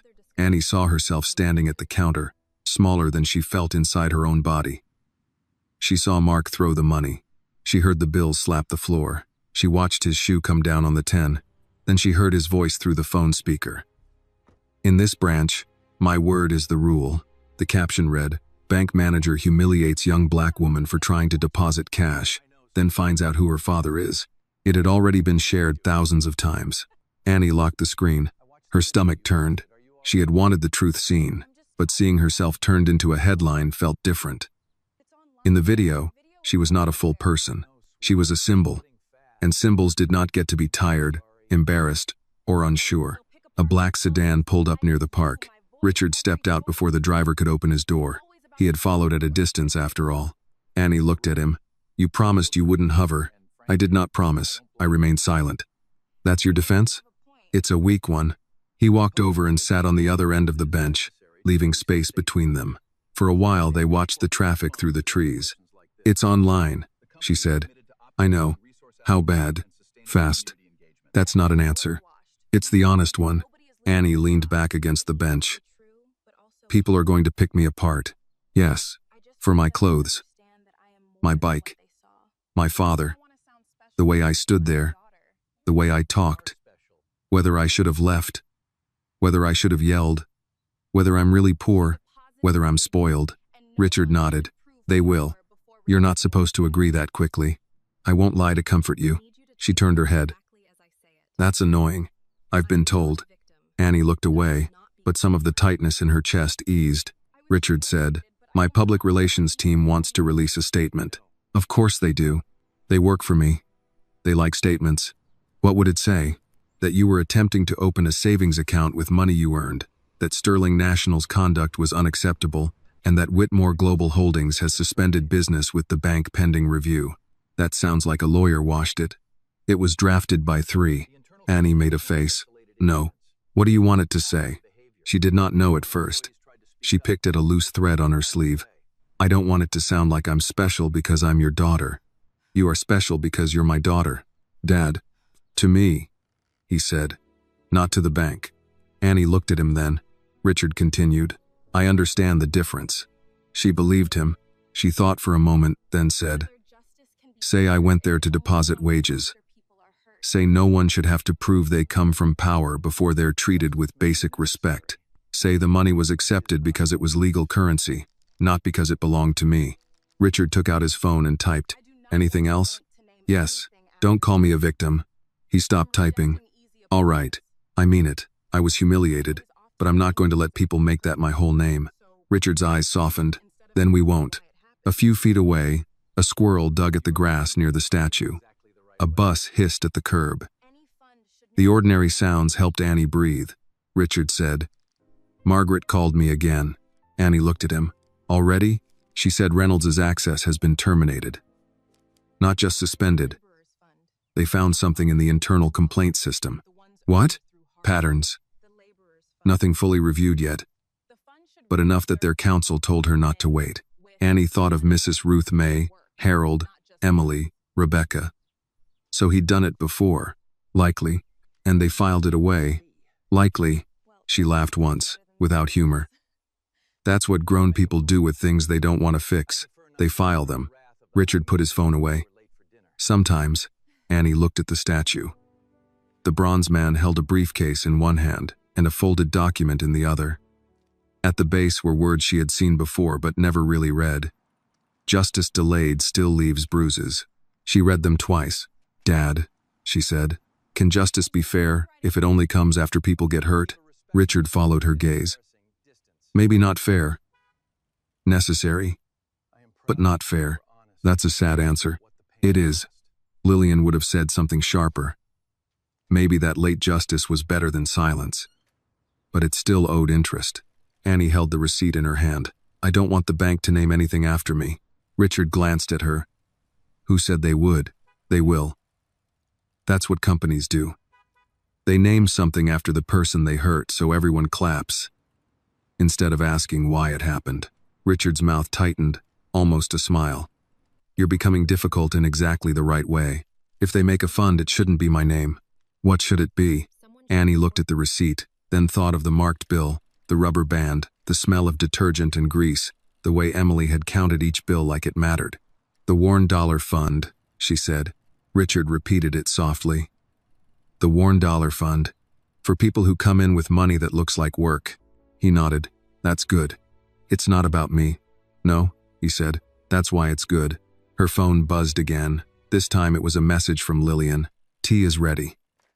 I made biscuits too. Don't argue with an old woman today. Annie showed Richard. He read it and stood. We should go, before she comes down here herself. She would? I know. Annie put the papers back into her bag and reached for her bicycle. Richard looked at the front tire but wisely said nothing. This time, Annie did not refuse when he walked beside her. At the curb, she stopped. I'm still riding home. I know. You can follow behind if you have to be dramatic. I'll follow at a respectful and embarrassing distance. That sounds right. Before she pushed off, Richard touched her shoulder lightly. Annie. She looked back. I am proud of you. Not because you were strong in there, because you were honest about what it cost. That nearly broke through what she had been holding. She nodded once, put her foot on the pedal, and rode toward home. Behind her, the black sedan pulled into traffic slowly. Ahead of her, the streets of Atlanta opened under the late morning sun. In her bag was the receipt for $468. Online, strangers were already turning her into an argument. But on that bicycle, with worn sandals on the pedals and Lillian's biscuits waiting at home, Annie held on to the one truth no one could edit. She had earned the money. She had made the deposit. And she had not bowed her head. By the time Annie turned onto her street, the front tire had started to sag. She felt it in the handlebars first, that soft pull to the left, the kind she usually ignored until the bike began to complain. Richard's sedan rolled half a block behind her, slow enough to annoy every driver stuck behind him. One man honked. Richard did not move faster. Annie almost laughed. Almost. The little house came into view with its narrow porch, chipped white railing, and 2 clay pots of basil Lillian kept alive through stubbornness more than gardening skill. Lillian was already standing in the doorway, still in her blue robe, one hand on her hip. Annie stopped at the curb. Richard's car pulled in behind her. Before the driver could step out, Richard was already opening his own door. Lillian looked at him first. "You followed her home like a funeral procession," Richard said. "Good morning to you too, Lillian. Don't good morning me. I know what rich men look like when they're trying not to take over." Annie leaned her bike against the porch steps. He stayed far back. Not far enough for half the neighborhood to miss that car. Richard glanced at the sedan, then back at Annie. "I can have it moved." Lillian waved him off. Too late. Mrs. Alvarez already looked through her blinds twice. "Come inside before somebody calls me asking if I won the lottery." The kitchen was warm when they entered. Tea sat on the table beside a plate of biscuits wrapped in a clean towel. Lillian had also sliced peaches into a bowl, though Annie knew they were meant less as food and more as a way of saying, "Sit down, you are home now." Annie sat. For the first time all morning, her body seemed to understand that it was allowed to be tired. Richard remained standing until Lillian pointed at a chair. "Sit," she said. He sat. Lillian poured tea into 3 mugs. She set one in front of Annie, one in front of Richard, and kept one for herself. "I watched the video," she said. Annie's stomach tightened. "Already?" Mrs. Alvarez sent it to me with 7 question marks and a prayer emoji. Richard rubbed a hand over his forehead. "It's moving fast." Lillian looked at him. "Of course it is. Folks love watching cruelty once it comes with a villain they can recognize." Annie wrapped both hands around the mug. "I hate how I looked." Lillian sat across from her. "How did you look?" "Small." "You look steady." "I felt small." "That's different." Richard leaned forward. "Feeling small in that moment does not mean you were." Annie did not answer. Steam rose from the tea and warmed her face. Lillian reached into Annie's canvas bag, not asking because she had packed that bag enough times to claim rights, and pulled out the envelope from the bank. She opened it, took out the receipt, and read it. $468, she said. Annie nodded. Lillian looked at her over the paper. "That's a fine beginning." "It doesn't feel like a beginning." "It is. Some beginnings arrive clean. Some arrive with shoe marks." Richard's jaw tightened at that, Lillian noticed. "Don't sit there swallowing thunder, Richard. It'll rot your stomach." He looked at her. "What would you have me do? Be angry after she finishes her tea?" Annie let out a small breath. It was not quite laughter, but it eased the room. Richard's phone buzzed on the table. He glanced at it and turned it face down. Annie saw. "You can answer." "No. If it's about the bank, it is about the bank. It can wait 5 minutes." Lillian nodded approval. "Look at that. A billionaire learning manners in my kitchen." Richard almost smiled. "You taught me years ago. And you forgot plenty." Annie looked between them. Their familiarity still surprised her sometimes. Richard and Lillian came from different worlds, but they shared one responsibility, and both treated it as sacred. Annie had not always understood why her life had been arranged the way it was. Lillian as the daily parent, Richard as the hidden father, present but careful, loving but not public. As she got older, she learned that adults often made choices that looked strange because fear had helped shape them. When Annie was little, Lillian had told her Richard was family. Later, when she was 12, the truth had come out on a rainy Sunday, after Annie found old letters in a shoebox. She had asked why her father did not live with them. Lillian had cried. Richard had driven over and told her every piece he could without blaming the dead or burdening the child. Her mother, Naomi, had loved Richard when he was still building his company, before money made everything complicated. Naomi had died young. Lillian, Naomi's aunt, had taken Annie in. Richard had wanted to claim Annie publicly, but Lillian had feared the glare of his world would swallow the girl before she had a chance to know herself. Richard had agreed to wait, then kept waiting because Annie asked him to. Now the waiting was ending, not by choice, but by video. Annie said, "People are going to ask why nobody knew." Richard's hand stilled near his mug. Lillian looked down at the receipt. "Then we tell them the truth they're entitled to, and keep the rest." "What truth are they entitled to?" That you are loved, Lillian said. That you were protected. That your family is not a scandal for strangers to chew on. Richard nodded. We don't owe anyone your whole life. Annie looked at him, but the secret makes it look worse. It was never meant to be a secret from shame. I know. Do you? He asked softly. She hated that he asked it gently. It made it harder to be defensive. I know you weren't hiding me because of my color, she said. Richard's face changed. Pain moved through it fast, then settled. Never. I know, she repeated. But people won't. Lillian put the receipt down. People who want to misunderstand don't need help. Don't build your life around convincing them. Annie looked out the kitchen window. Across the street, Mrs. Alvarez's curtains moved. Annie shook her head. She's still looking. Lillian did not turn. Let her. She brings tamales at Christmas. She gets 3 looks before I complain. Richard's phone buzzed again, then Annie's, then Lillian's. The table seemed to hum with the outside world trying to get in. Finally, Richard picked up his phone. It's Margaret. Annie nodded. Answer. He put it on speaker after looking at her for permission. Margaret Ellison's voice filled the kitchen, less formal than before but still measured. Mr. Whitmore, Miss Carter, I apologize for intruding. Lillian said. You're on speaker in my kitchen. Speak plain. A brief silence followed. Margaret said, Mrs. Carter? That's right. Then I'll speak plain. Mark Reynolds has been terminated. Annie stared at the phone. Richard said. That was quick. The video made delay impossible. The internal complaints made delay irresponsible. Lillian leaned back. What complaints? Margaret paused. Several. 2 from elderly black customers. 1 from a Latino small business owner. 1 from a young veteran attempting to deposit disability back pay in cash. All were dismissed at branch level. Lillian's mouth tightened. Dismissed by whom? Mr. Reynolds had influence over the reports. That is now part of the investigation. Annie felt cold despite the warm kitchen. So he did this before. Yes, Margaret said. Not always the same way, but the pattern is clear enough. Richard closed his eyes briefly.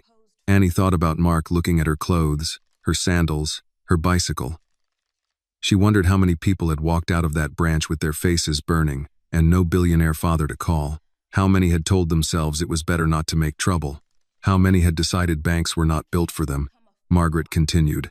I am calling because the board will issue a statement this afternoon. I want Miss Carter to hear the main points before they are public. We will acknowledge the incident, confirm Mr. Reynolds' termination, announce an outside review, and suspend executive bonuses tied to branch performance until the review is complete. Lillian gave a low whistle. Now they're touching wallets, Margaret said. That is often where institutions discover urgency. Annie looked at Richard. At least she's honest. Margaret heard it. I am trying to be. Richard asked. And the fund? We would like to discuss it. I understand Miss Carter has suggested a name. Annie sat straighter. The $1 Fund. Yes, Margaret said. I think it is a strong name. It can't be a photo opportunity, Annie said. No big check with people smiling like everything's fixed. Margaret answered without hesitation. Agreed. And it should help people open basic accounts. Students. Workers paid in cash. Older people who don't trust banks.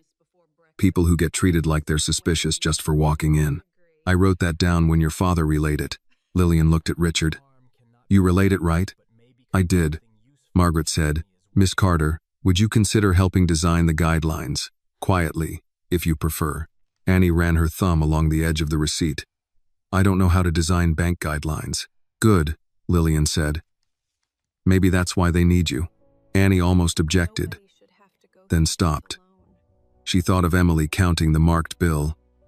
Ruth May saying the shame was not hers. Caleb admitting sooner mattered.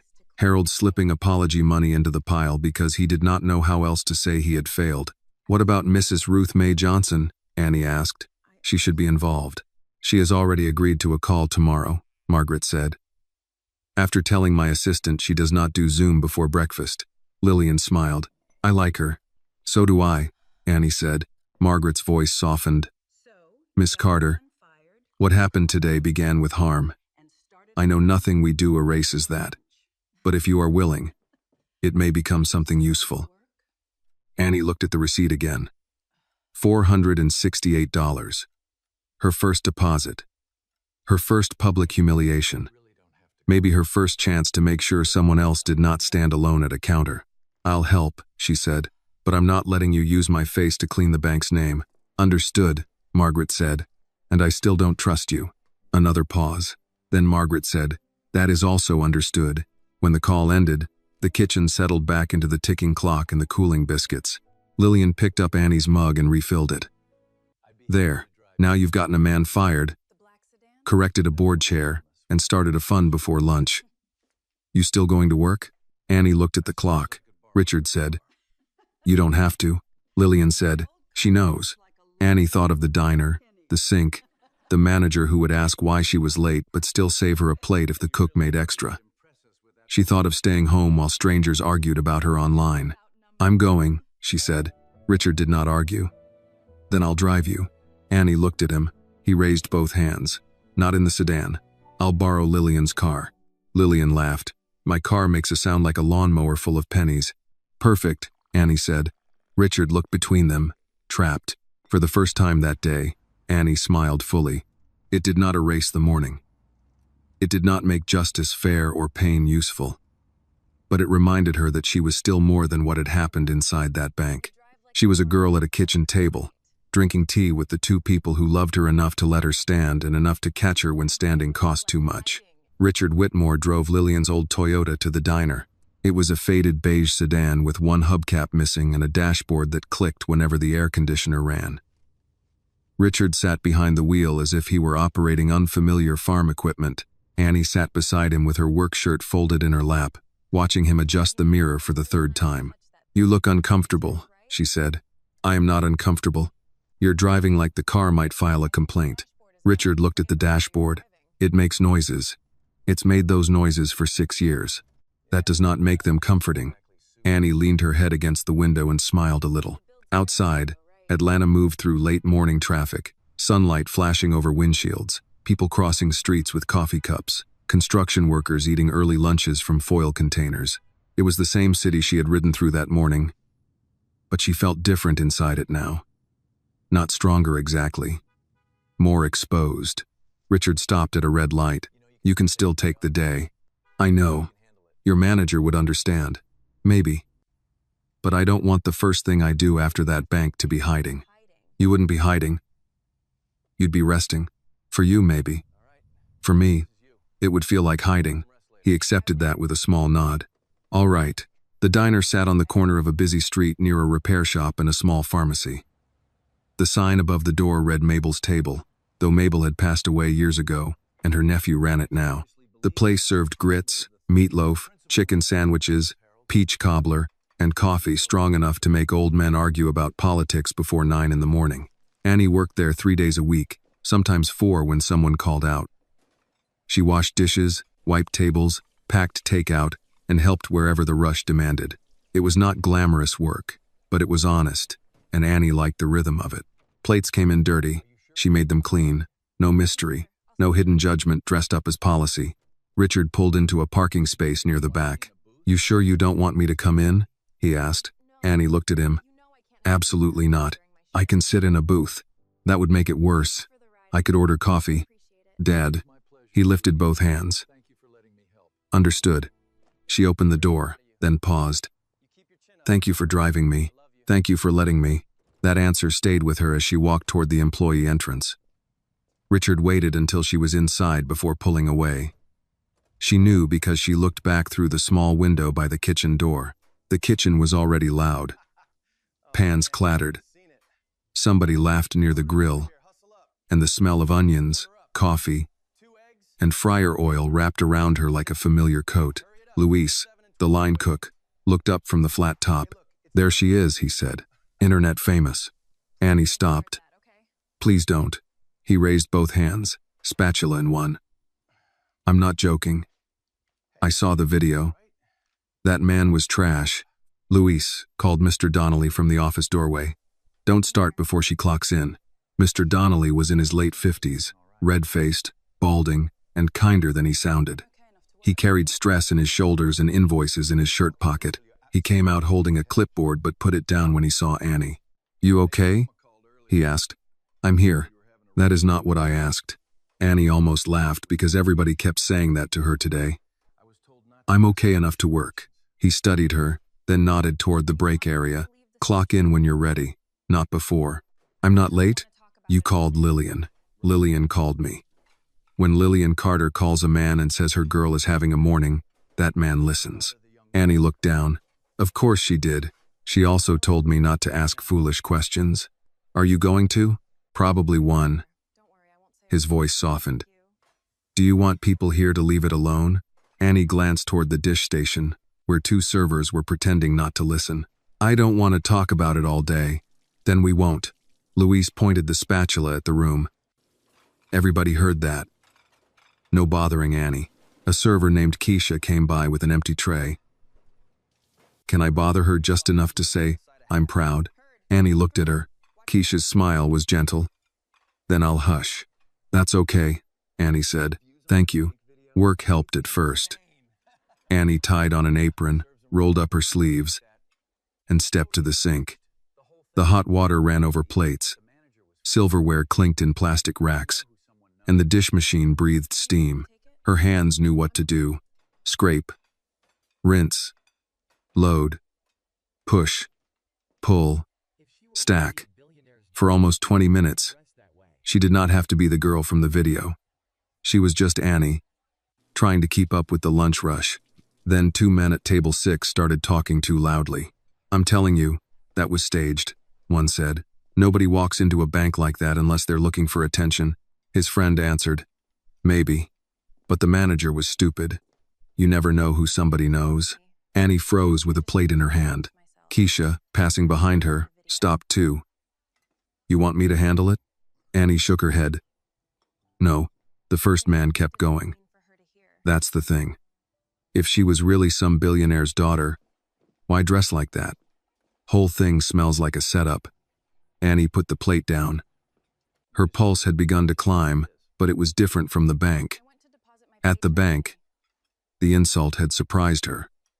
This one she had expected. She dried her hands and walked out of the kitchen. Mr. Donnelly saw her from the register and started to move, but she shook her head. At table 6, the men looked up. One was in a polo shirt with a company logo. The other wore a baseball cap and had a half-eaten patty melt in front of him. Annie stood beside the table. I'm the girl from the video. The man in the polo swallowed too fast. The one in the cap muttered, We didn't mean anything. Yes, you did, Annie said. You just didn't mean for me to hear it. Keisha stood near the coffee station. Louise had come to the kitchen doorway. The diner quieted the same way the bank had. But this silence was warmer. This room knew Annie. The man in the polo shifted. Look, I'm just saying people do things for attention now. I went to deposit my paycheck money, Annie said. I wore what I own. I rode what I have. That doesn't make it staged. That makes it Tuesday. The man looked down at his plate. Annie continued, not loud, not angry enough to lose herself. You're right about one thing. That manager was stupid because he didn't know who I knew, but he was wrong before he knew anything. That's the part people keep missing. The man in the cap removed his hat and set it on the table. I'm sorry.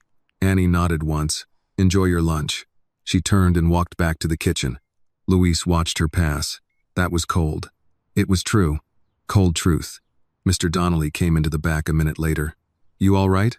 Everybody really needs new questions. He smiled. Fair. The rush passed. Around 2, Annie took her break outside by the back steps, with a biscuit wrapped in a napkin and sweet tea in a paper cup. Her phone had too many notifications to count. She ignored most of them and opened a text from Richard. Statement draft.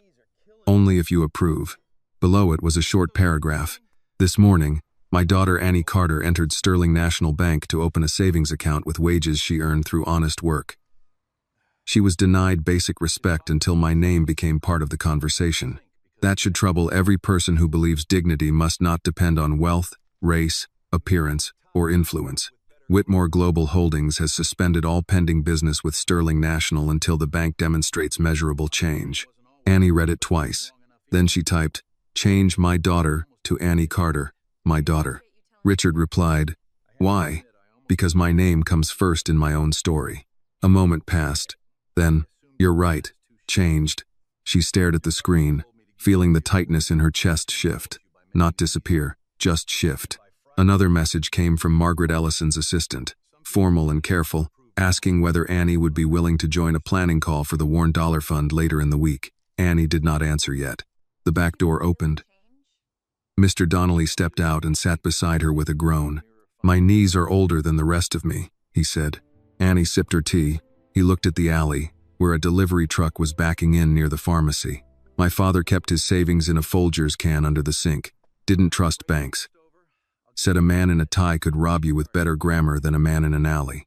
Annie smiled faintly. "Sounds like him. Yeah. He wasn't always right, but he wasn't wrong enough." Donnelly rubbed his hands together. "When you brought me your application, I almost didn't hire you." Annie looked at him. He nodded, ashamed but honest. "You were 17, quiet, no experience. I thought you'd last 2 shifts. Lillian told me, give her work, and don't insult her by making it easy. So I did. I remember. You proved me wrong by Friday." He looked at her then. "Some people change when they're proved wrong. Some punish the person who proved it. That manager was the second kind." Annie turned the cup in her hands. "Do you think people can really change?" "Some, usually the ones who hate what they see when the mirror finally works." She thought of Rebecca, Caleb, Harold, maybe even Margaret. Not Mark. Not yet. Donnelly stood with effort. "Break's almost over. But take another minute. Don't tell Lillian I gave you extra, or she'll say it's the first sensible thing I've done." Annie watched him go inside. Her phone buzzed again. Richard had sent the revised statement. "This morning, Annie Carter, my daughter, entered Sterling National Bank to open a savings account with wages she earned through honest work." Annie read the first line and felt something settle. Not because Richard had used his power. Because he had moved his name aside when she asked. She approved it. Within 10 minutes, the statement was public. By 3 o'clock, news vans were outside Sterling National. By 4, Margaret announced Mark Reynolds' termination and the outside review.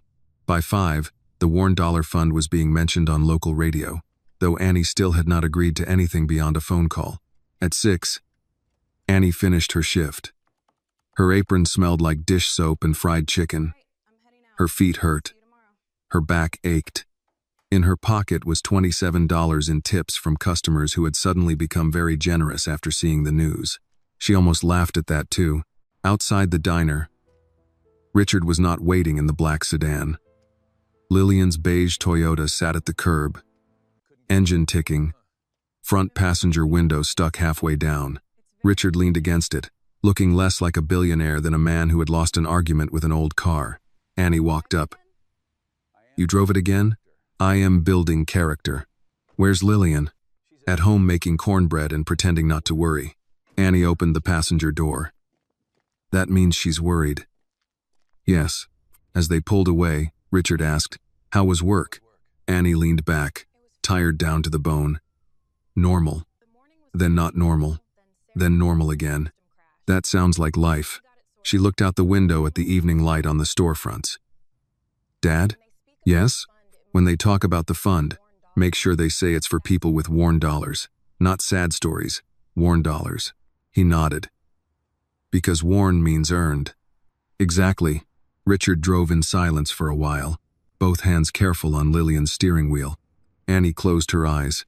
That morning, Mark Reynolds had looked at her wrinkled cash and seen garbage.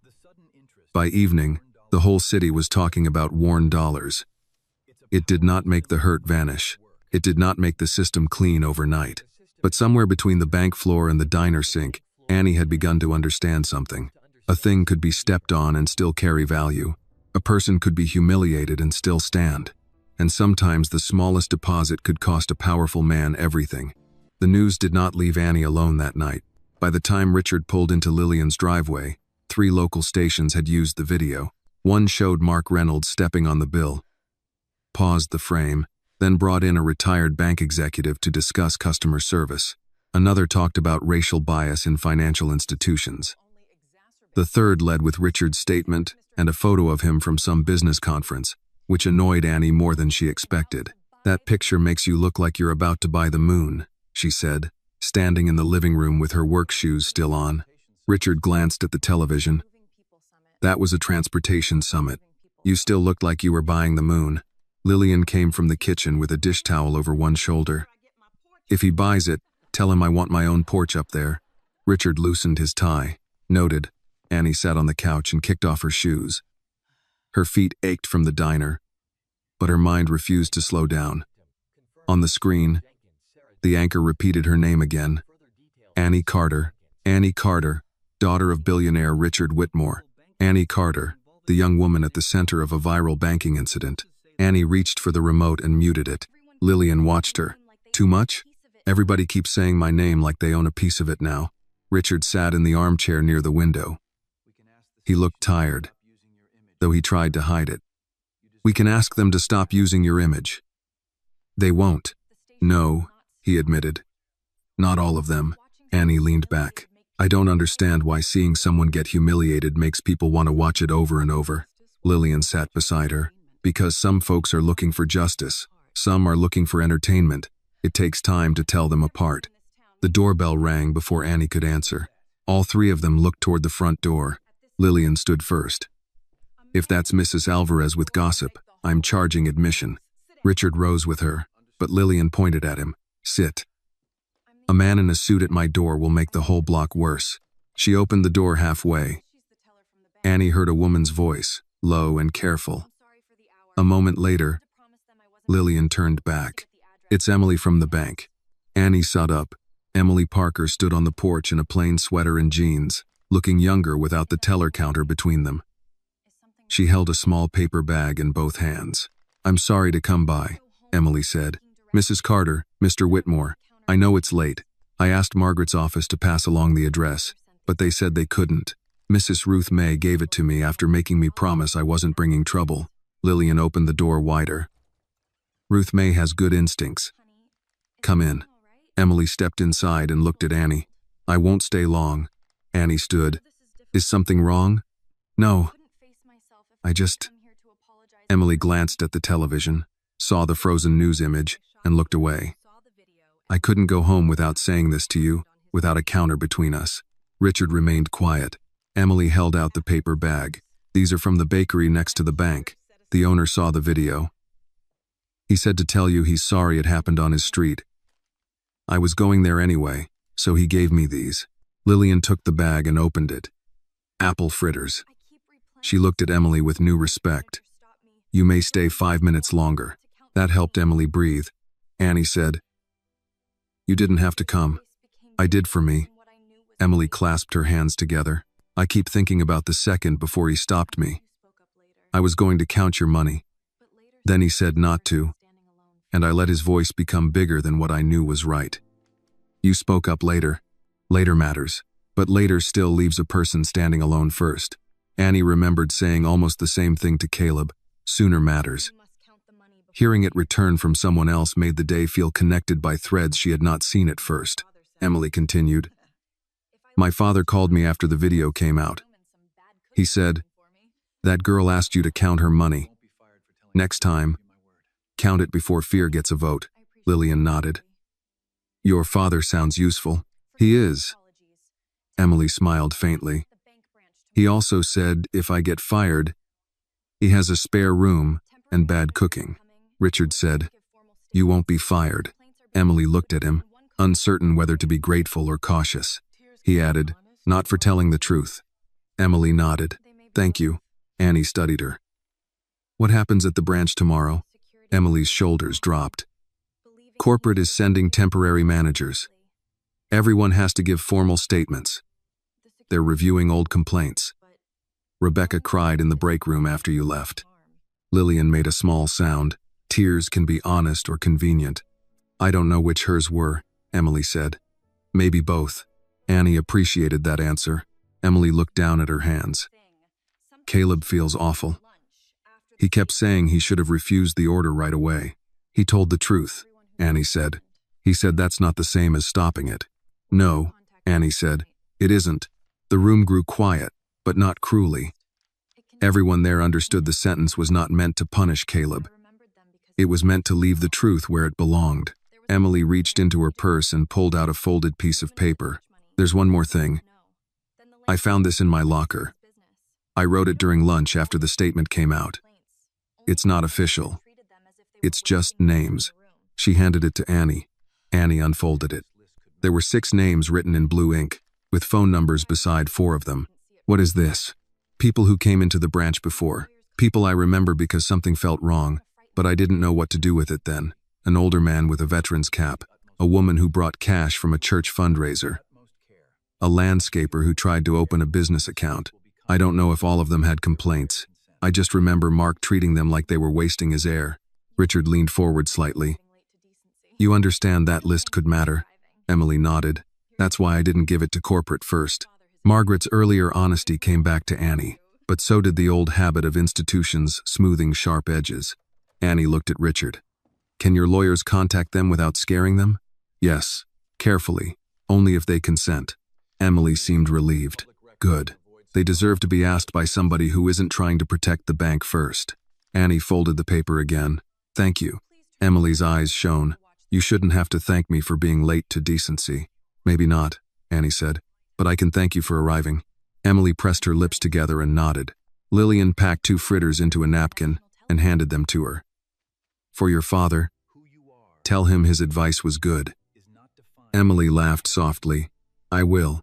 After Emily left, Lillian locked the door and returned to the living room. Richard took the list from Annie only after she gave it to him. I'll have someone start with public records, he said. No pressure, no surprise calls from men who sound like subpoenas. Good. The television, still muted, changed to a panel discussion. A headline ran along the bottom. Whitmore heiress humiliated at bank. Annie stared at it. Turn it off. Lillian did. The room felt better in the dark reflection of the blank screen. Heiress, Annie said, almost to herself. This morning I was a girl with dirty money. Now I'm an heiress. Richard's face tightened. You are Annie. Not to them. To us, Lillian said. And us came first. Annie sat with that. Richard's phone buzzed again. He checked it, then looked at Annie. Margaret wants a call in the morning. She says they'll announce the outside review and invite affected customers to come forward. Will they actually listen? I don't know. Lillian crossed her arms. Then make them. Richard looked at her. That is the plan. Annie picked up the folded receipt from the coffee table. $468. It seemed strange that such a small number had opened such a large door. I don't want this to become just about Mark, she said. Richard nodded. It won't. People like him don't grow in empty rooms. Somebody waters them. Lillian looked at her for a long moment. You sound like your mama when you say things like that. Annie went still. Richard did too. Lillian's face softened with old grief. Naomi could cut a lie clean in half and still make you feel she was offering you tea. Annie looked down at the receipt. Her mother was mostly photographs, stories, and the ache adults carried when they said her name. Some days Annie wished for one ordinary memory of her. A voice. A hand. A smell. Something not borrowed. What would she say about today? Annie asked. Lillian sat beside her again. She'd be furious first, then proud, then furious again because pride doesn't cancel what happened. Richard's voice was rougher when he spoke. She would have stood right beside you. Annie looked at him. You think so?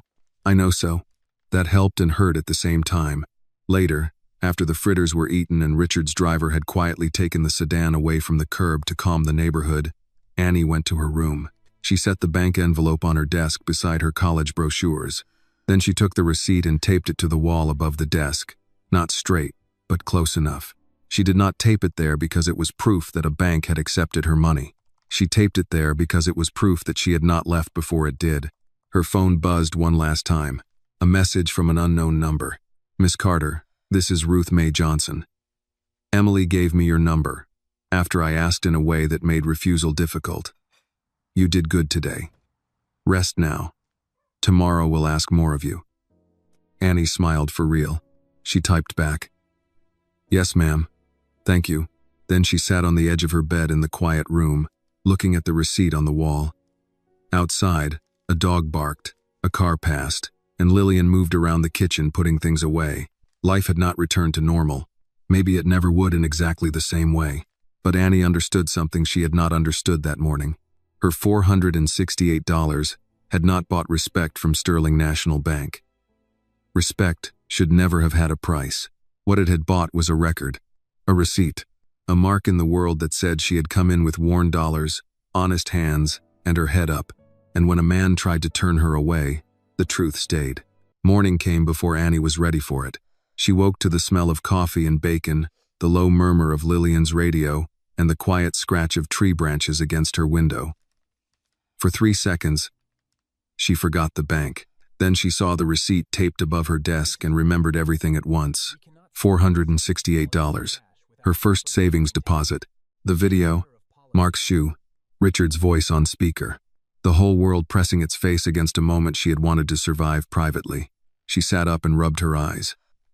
Her phone was face down on the nightstand, where she had left it on purpose. Even turned over, it seemed loud. She knew messages were waiting. Some kind, some cruel, some from people who had not spoken to her in years but now wanted to say they had always known she was special. That word bothered her more than the insults. Special was not the point. Human was. She dressed in jeans and a clean t-shirt, then paused at the closet. Her old navy jacket hung on the chair where she had dropped it the night before. Part of her wanted to shove it into the laundry basket and not see it for a week. Another part of her wanted to wear it again so the world would understand it had not been the problem. In the end, she left it on the chair. When she walked into the kitchen, Lillian was at the stove, turning bacon with a fork. Richard sat at the table with his sleeves rolled up, looking through printed pages. That alone told Annie he had been there early. Richard read things on screens unless he wanted to mark them, argue with them, or remember them. Lillian looked over. "You sleep?" Some. That means no. It means some." Richard looked up. "Good morning." Annie glanced at the papers. "Bank stuff?" "Yes. Complaint summaries. Draft statement. Proposed outside review structure. You brought homework to breakfast." Lillian set a plate in front of him.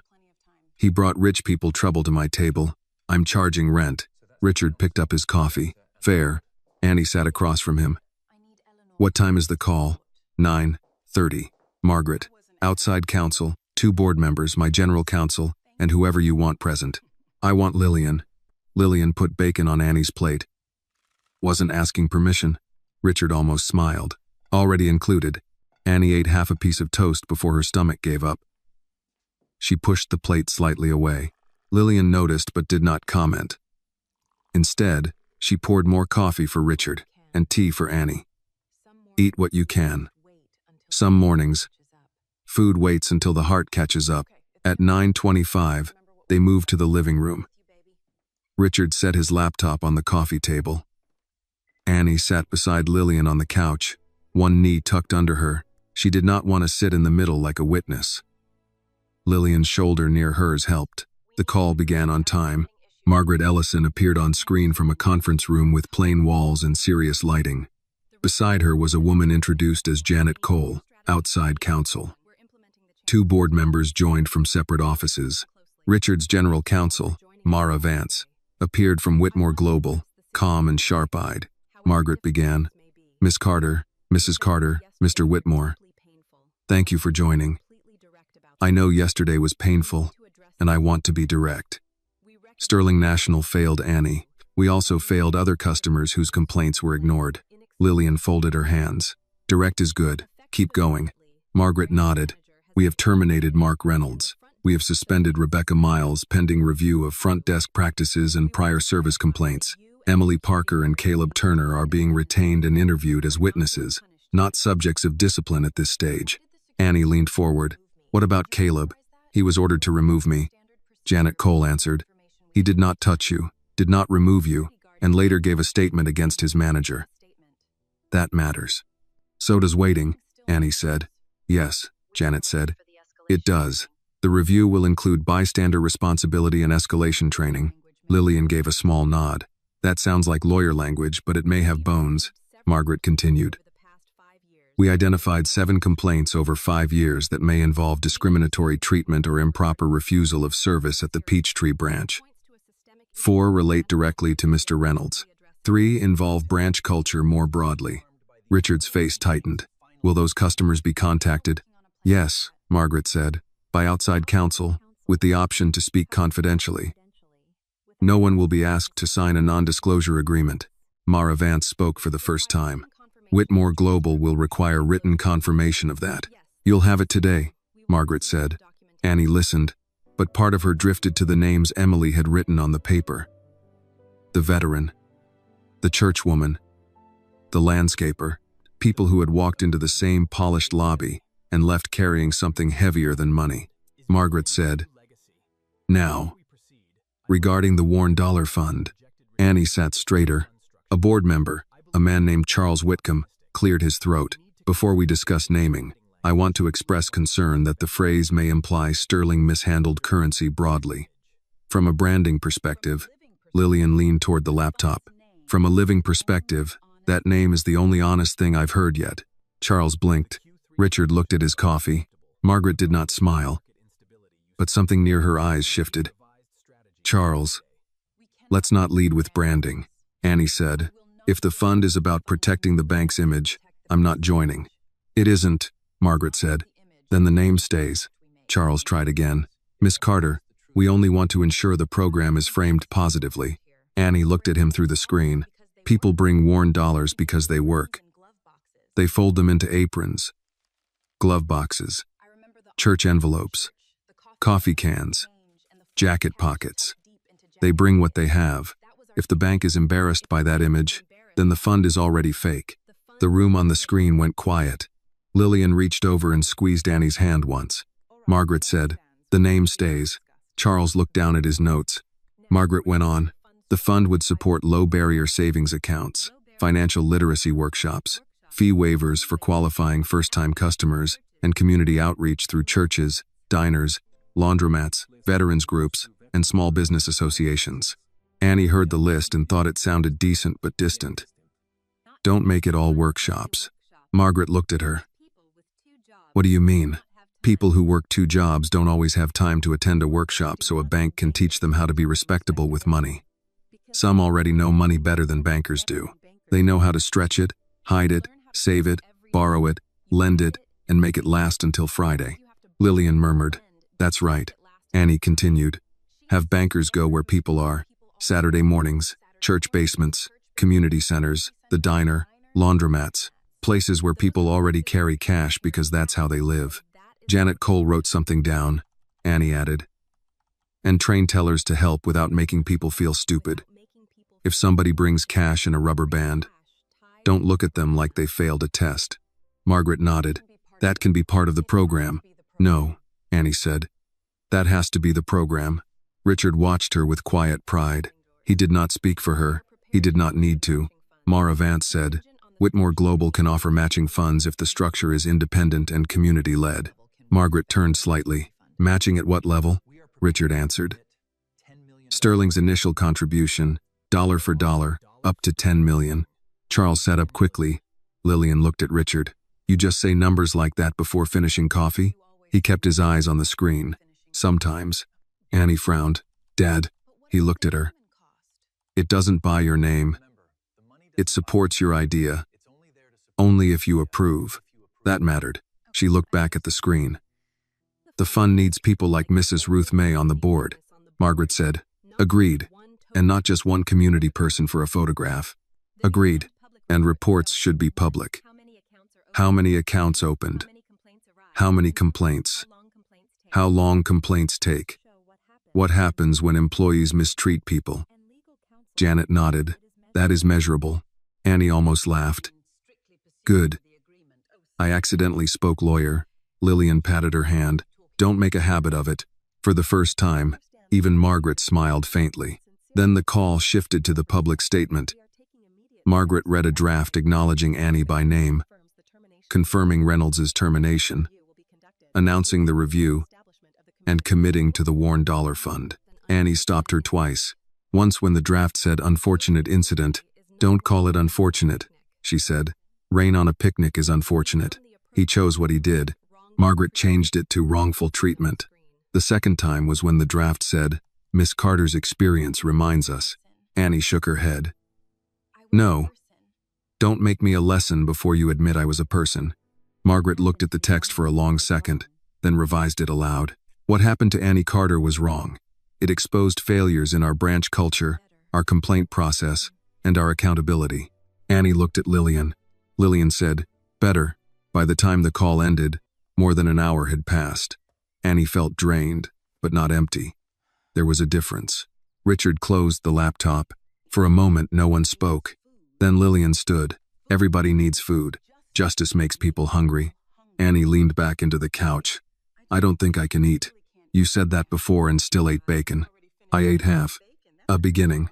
Richard gathered his papers. "You were remarkable." Annie looked at him. "I was tired. Both can be true." Lillian returned with biscuits and set the plate down. "That fund better do what they say." "It will," Richard said. Lillian pointed at him. "Don't say that like money is enough." "It isn't." "Good. Then remember it." Annie looked toward her room, where the receipt was taped above her desk. Yesterday, that paper had meant she had opened an account. Today, it had become something else. A reminder that a small deposit could force large doors open, but only if people kept pushing after the cameras moved on. Her phone buzzed. A message from Mrs. Ruth Mae Johnson. "Heard they want me on a board. I told them I don't sit on anything that doesn't move. You in?" Annie smiled and typed back, "I'm in if you are." The reply came fast. "Then heaven help them, baby." Annie laughed. It surprised her. The sound came out small but real. Richard and Lillian both looked at her, and neither said a word. They knew better than to touch a fragile good thing too quickly. Annie picked up a biscuit, broke it open, and let the steam rise. For the first time since she had walked into Sterling National Bank, the next thing ahead of her did not feel like another blow. It felt like work, hard work, public work. Work that might outlast the video, outlast Mark Reynolds, maybe even outlast the anger of the week. And Annie understood work. She knew how to begin with worn hands, a tired back, and a small thing other people underestimated. She had done it before with $468. She could do it again. By Friday morning, the Worn Dollar Fund had a name, a draft structure, and more opinions than Annie wanted to hear. Sterling National announced it at 10 o'clock. By 10:15, people online were praising it, mocking it, arguing over it, and trying to decide whether Annie was a hero, a spoiled rich girl, a symbol, a setup, or proof of whatever they already believed before watching the video. Annie did not read the comments. At least, she tried not to. She sat at the kitchen table with her laptop open, a notebook beside it, and Lillian's strongest coffee in front of her. The first official planning meeting was scheduled for noon at New Hope Baptist Church, not at Sterling headquarters. Mrs. Ruth Mae had insisted. "If they want to talk about worn dollars," she had said on the phone, "they can come where worn dollars tithe." So Margaret Ellison, 2 bank officers, Richard's legal counsel, Annie, Lillian, and half a dozen community members were meeting in a church fellowship hall that smelled of lemon cleaner, old hymnals, and coffee that had been brewed by someone who believed weak coffee was a moral failure. Richard was not going. That had been Annie's decision. He had accepted it, but not easily. "You're sure?" he asked from the kitchen doorway, already dressed for work but not leaving. Annie looked up from her notes. "Yes, I can sit in the back." That's still sitting there as Richard Whitmore. "I can be quiet." "You're never just quiet in a room like that. Your money makes noise even when you don't." Lillian, drying a mug at the sink, made a small approving sound. "That's a sentence." Richard looked at her. "You're enjoying this?" "I enjoy truth when it visits before noon." Annie closed her notebook. "Dad, this has to be about the people who were ignored before me. If you're there, everybody will keep checking your face before they speak." He knew she was right. That did not make it easier. "All right," he said. "Mara will attend. But she works for you in that room. Not for me. She works for the company. Today, she listens to you." Annie studied him. "Can you do that? Let someone else carry it?" Richard's answer came slowly. "I can try." Lillian set the mug down. Trying is what people say before failing politely. "Then I will do it," he said. "Better." Annie smiled faintly, then gathered her notebook and the folder Margaret had sent over. Before she left, she went to her room and looked at the receipt taped above her desk. The paper had begun to curl at one corner. She pressed it flat with her thumb. $468. She still had not gotten used to how much trouble such a small number could cause. New Hope Baptist sat on a quiet street with oak trees along the curb and a brick sign out front. Lillian had gone there for years. Annie had grown up in its pews, half listening to sermons, passing peppermints from hand to hand, watching women in bright hats move like queens on Sunday mornings. The fellowship hall was around back, down a short ramp where the paint had peeled near the railing. When Annie walked in, Mrs. Ruth Mae Johnson was already there, arranging chairs like she owned both the building and the meeting. "You're early," Annie said. Ruth Mae looked over her glasses. "I'm old. We arrive early or not at all." Lillian hugged her. "You ready for bankers? I raised 3 boys and ran a school cafeteria for 29 years. Bankers don't scare me." Margaret Ellison arrived 10 minutes later in a navy suit that looked too formal for the folding chairs. To her credit, she did not complain. She carried her own coffee in a paper cup from the church kitchen and introduced herself to everyone without using titles first. Still, the room watched her closely. Community had a long memory. It remembered who showed up after damage and who showed up before. Margaret was new to them, and new people had to earn the right to be believed. Mara Vance arrived last, wearing a plain black blazer and carrying only a legal pad. She sat beside Annie, not at the head of the table. "That seat's open," Margaret said, nodding to the front. Mara shook her head. "I'm fine here." Annie understood the gesture. It was small, but useful. The meeting began with names. Ruth Mae insisted everyone say not only who they were, but why they had come. A man named Earl Patterson, the veteran Emily had remembered, sat with a cane across his knees. He was in his 60s, with a pressed shirt and a cap that read Vietnam Veteran. Though he was too young for Vietnam, Annie guessed it had belonged to someone else, maybe his father. "I came," Earl said, "because 3 years ago I brought disability back pay to that branch in cash. Reynolds asked me where I got it like I'd robbed somebody. I showed paperwork. He still made me feel like a thief." Margaret wrote it down by hand. Next was Marisol Vega, who owned a small landscaping business with her brother. She spoke with her hands folded tight on the table. "We tried to open a business account. He kept asking if my husband would be joining us, even after I said the business was mine. Then he told us another bank might be more comfortable with our kind of operation." "Our kind," Ruth Mae repeated.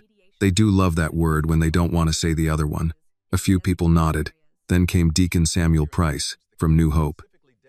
He had brought records from a church fundraiser, cash meant for a roof repair. Mark had made him wait 2 hours, then suggested the church use a more appropriate community credit union. Samuel looked at Margaret. We knew what appropriate meant. Margaret's pen stopped for a second. "I'm sorry." Samuel did not soften. "I appreciate the words, but I didn't come for sorry. I came because that girl's money hit the floor." And all our old stories stood up. Annie looked down at her notebook. That girl. She knew he meant her with kindness, but the phrase pressed on her. She was still becoming used to belonging to people's sentences. When it was Annie's turn, the room went quiet. She did not read from her notes. "I came because I don't want this fund to turn into a bandage over a locked door," she said. "If people can't get treated right at the counter, classes won't fix that. If complaints go into a drawer, brochures won't fix that. If employees are scared to speak up, slogans won't fix that." Margaret looked at her. "Then let's build it around those doors." The next hour was difficult, practical, and sometimes tense. That was what made Annie trust it more than a polished presentation. They talked about basic accounts with no minimum balance for the first year. Fee forgiveness for people who deposited cash wages. Saturday banking tables at churches and diners. A mobile unit for neighborhoods without easy branch access. A complaint system reviewed outside the branch. Employee evaluations tied not only to sales numbers, but to service fairness. Anonymous employee reporting. Public quarterly reports written in plain English. Charles Whitcomb, the board member who had worried about branding, joined by video for 20 minutes and made the mistake of saying, "We need to be careful not to attract unprofitable accounts." Ruth Mae leaned toward the laptop. "Sir, poor people already know when they're unwanted. You don't need to dress it up in math." Charles flushed. "That is not what I meant." Earl Patterson tapped his cane once. "It is what we heard." Margaret stepped in before Charles could bury himself deeper. The fund will not measure success only by profitability. Then how? Charles asked. Annie answered before anyone else could. By how many people stop being afraid to walk in. The room went still. Mara wrote that down. Margaret said, that belongs in the mission statement. Annie shook her head. No, mission statements hang on walls. Put it in manager reviews. Ruth May grinned. There she is. By the time they paused for lunch, the church ladies had laid out trays of fried chicken, green beans, cornbread, potato salad, and peach cobbler. Margaret stood in line with everyone else. Annie noticed. So did Lillian. At a round table near the back, Margaret sat with Annie, Ruth May, Lillian, and Marisol. For a while, they ate without talking business. Then Margaret said, my father kept cash in envelopes. Ruth May looked up. Did he? Yes. Rent, groceries, emergency, Christmas. He trusted banks for some things, but not all things. Lillian passed the cornbread. Most folks who lived through hard times had envelopes. Margaret took a piece. I forgot that. Annie looked at her. How? Margaret did not take offense. By spending too many years in rooms where money moved as numbers on screens. After a while, people start talking like cash is inconvenience, instead of someone's Saturday night shift. Marisol nodded. Or 3 lawns in August. Or a church fish fry, Ruth May said. Or diner tips, Annie added. Margaret looked at her plate. Then we build the fund so the bank remembers. After lunch, a local reporter arrived outside the church. Someone must have tipped them off. Annie saw the camera through the window and felt her stomach drop. Margaret noticed. I can ask them to leave. Ruth May stood. No, I'll go. Annie blinked. You? Ruth May adjusted her cardigan. Baby. I've waited 74 years to tell a banker story while somebody holds a camera. I won't be long. She walked outside with her cane and Lillian followed, because Lillian did not let anyone face cameras alone if they had eaten at her church. Through the window, Annie watched Ruth May speak. She could not hear the words, but she saw the reporter lower the microphone respectfully. Ruth May pointed once toward the fellowship hall, then once toward the street, then touched her chest. When she came back in, Annie asked, What did you say? Ruth May sat down. I said this fund better not be a ribbon cutting for guilt. I said Warren dollars built this country's kitchens, churches, roads, and nurseries. And it's time banks learned to bow their heads a little when those dollars come through the door. Mara looked up from her notes. May I quote that? You may not improve it, Ruth May said. I wouldn't dare. By late afternoon, the first draft of the fund's guiding principles was taped to the fellowship hall wall. It was handwritten, messy, and full of crossed-out words. Annie stood in front of it with her arms folded. The first line read, The Warren Dollar Fund exists to make fair banking reachable for people whose money shows the work it took to earn it. Annie read it twice. It was not perfect. Nothing was. But it was real enough to begin. Margaret came to stand beside her. You did good work today. Annie kept looking at the paper. We all did. Yes, Margaret said. We did. Annie appreciated that she accepted the correction. As people began folding chairs and stacking plates, Annie's phone buzzed. A message from Richard. How did it go? She looked around the hall. Ruth May arguing with Charles Whitcomb on speakerphone, Lillian packing leftover cornbread, Earl Patterson giving his number to Mara, Marisol laughing with Emily, who had arrived after her shift still wearing her name tag. Annie typed back, hard, useful, not finished. Richard replied, That sounds like the truth. Annie slipped the phone into her pocket. Outside, the afternoon light fell across the church parking lot. Her bicycle was locked near the ramp, the front tire finally full because Richard had sent someone, quietly, to fix it while she was inside. He had not replaced the bike. He had listened. Annie touched the tire with her foot and smiled despite herself. Then she looked back at the fellowship hall, where Warren dollars had become more than a phrase. They had become names, faces, complaints pulled from drawers, and people who refused to be filed away again, for the first time since Mark Reynolds had stepped on her money. Annie felt the story moving somewhere larger than pain, not away from it, through it. The first public meeting for the Warren Dollar Fund was held 2 weeks later in the fellowship hall at New Hope Baptist, though Margaret Ellison had argued at first for a downtown conference room. Mrs. Ruth May shut that down over the phone. People who've been made uncomfortable in banks don't need to begin healing under a chandelier, she said. Bring the meeting where they know the parking. So they did. By 6 o'clock that Thursday evening, folding chairs filled the hall from the front wall to the kitchen doors. Church ladies set out coffee, lemonade, and trays of cookies. Someone brought deviled eggs, though no one had asked. A few older men stood near the back with their arms crossed, watching the bankers the way farmers watch clouds that may or may not turn into rain. Annie arrived with Lillian just before the meeting began. She wore dark jeans, a clean white blouse, and the same worn sandals from the bank. She had thought about choosing different shoes, then decided against it. If people came to talk about worn dollars, she would not pretend she owned a closet full of polished ones. Richard was already there, but he had kept his promise. He sat in the second-to-last row beside Mara Vance. Not near the front. Not beside Margaret. Not where the cameras could easily find him. He gave Annie a small nod when she entered, not a signal to perform. Just a father saying, "I'm here." Annie nodded back. Margaret stood near the front with Ruth May, Earl Patterson, Marisol Vega, Emily Parker, and Deacon Samuel Price. A handwritten sign taped to the wall read, "The Worn Dollar Fund. Community Listening Session." Ruth May looked at the sign and frowned. "Listening better not be decoration," she said. Margaret heard her. "It won't be. We'll see." The meeting began without music, speeches, or a polished video. That had been Annie's request. No dramatic recap. No slow-motion apology. No photograph of her money on the floor. People already knew why they were there. Margaret stepped to the front first. "My name is Margaret Ellison. I chair the board of Sterling National Bank. I am here because our institution failed people in this community. Not just Annie Carter. Others too? Tonight is not about asking you to forgive us. It is about hearing what must change and putting those changes in writing." A man near the back muttered, "Writing don't always mean doing." Margaret looked toward him. "You're right. That is why the quarterly reports will be public, and the advisory board will have authority to review complaints." The man seemed surprised she had answered him directly. Ruth May leaned toward Annie and whispered, "She's learning." Annie whispered back, "Don't tell her yet." Ruth May smiled. Then Annie was asked to speak.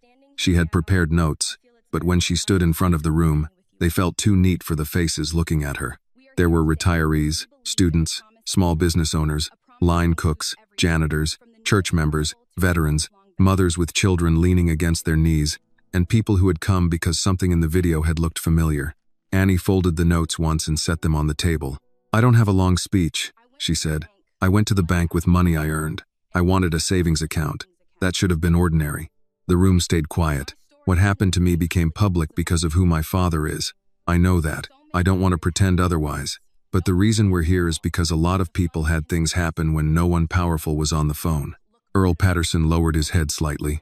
Annie continued, "This fund cannot be about making one bank look better after one bad day. It has to be about making sure the next person who walks in with cash in a rubber band, or money from a church plate, or tips from a diner shift, or a check they don't understand yet, gets treated like they belong there." A woman in the third row said, "And if they don't?" Annie looked at Margaret, then back at the woman. "Then the complaint does not stay in that branch. It goes to the outside review panel. It gets a tracking number. The customer gets a response in writing, and the branch manager doesn't get to bury it." Margaret nodded. "Correct." The woman looked at Margaret. "We'll hold you to that. I expect you to," Margaret said. Then the stories began. A barber named Leon Harris said he had once tried to get a loan for a second chair and was told to come back with a more established presentation. He had been wearing work clothes because he had come between appointments. A grandmother named Alberta Clay said a teller at another branch had spoken to her so slowly she felt like a child. Though Alberta had balanced household books for 40 years and could spot a wrong total faster than most accountants. A young man who worked construction said he avoided banks because every time he brought cash, someone asked him too many questions in a tone that made him feel criminal. Margaret took notes. So did Mara. So did Annie. Not all stories were dramatic. Some were small humiliations. A sigh. A raised eyebrow. A longer wait. A form explained with impatience. A request for identification made louder than necessary. A manager suddenly unavailable. A smile that disappeared when a customer's balance was low. Those stories built slowly, like drops in a bucket until the bucket became too heavy to lift. Emily spoke near the end. She stood from the side row, still in her bank clothes, name tag removed. "I work behind the counter," she said, "and I need to say something to the people who come to counters. Sometimes the person helping you is scared too. Scared of a manager, scared of policy, scared of losing a job. That doesn't excuse silence. I know that now. But if this fund is going to work, employees need a way to report what they see without being punished for telling the truth." A few bank employees from other branches nodded. Margaret wrote that down. "Anonymous reporting will be included." Ruth May lifted a finger. "Anonymous is good. Protected is better." Margaret nodded again. "Protected reporting." Annie added it to her notes. At the back of the room, Richard watched without speaking. Once, Annie caught his eye.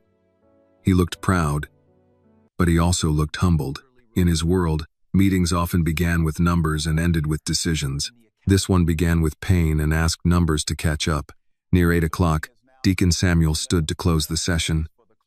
He was supposed to offer a brief prayer, but first he looked around the room. "My grandmother used to say justice is not always fair when it arrives late, because late justice still leaves folks buried, broke, tired, or bitter. But she also said silence is worse, because silence teaches wrong men they are safe." The room held still.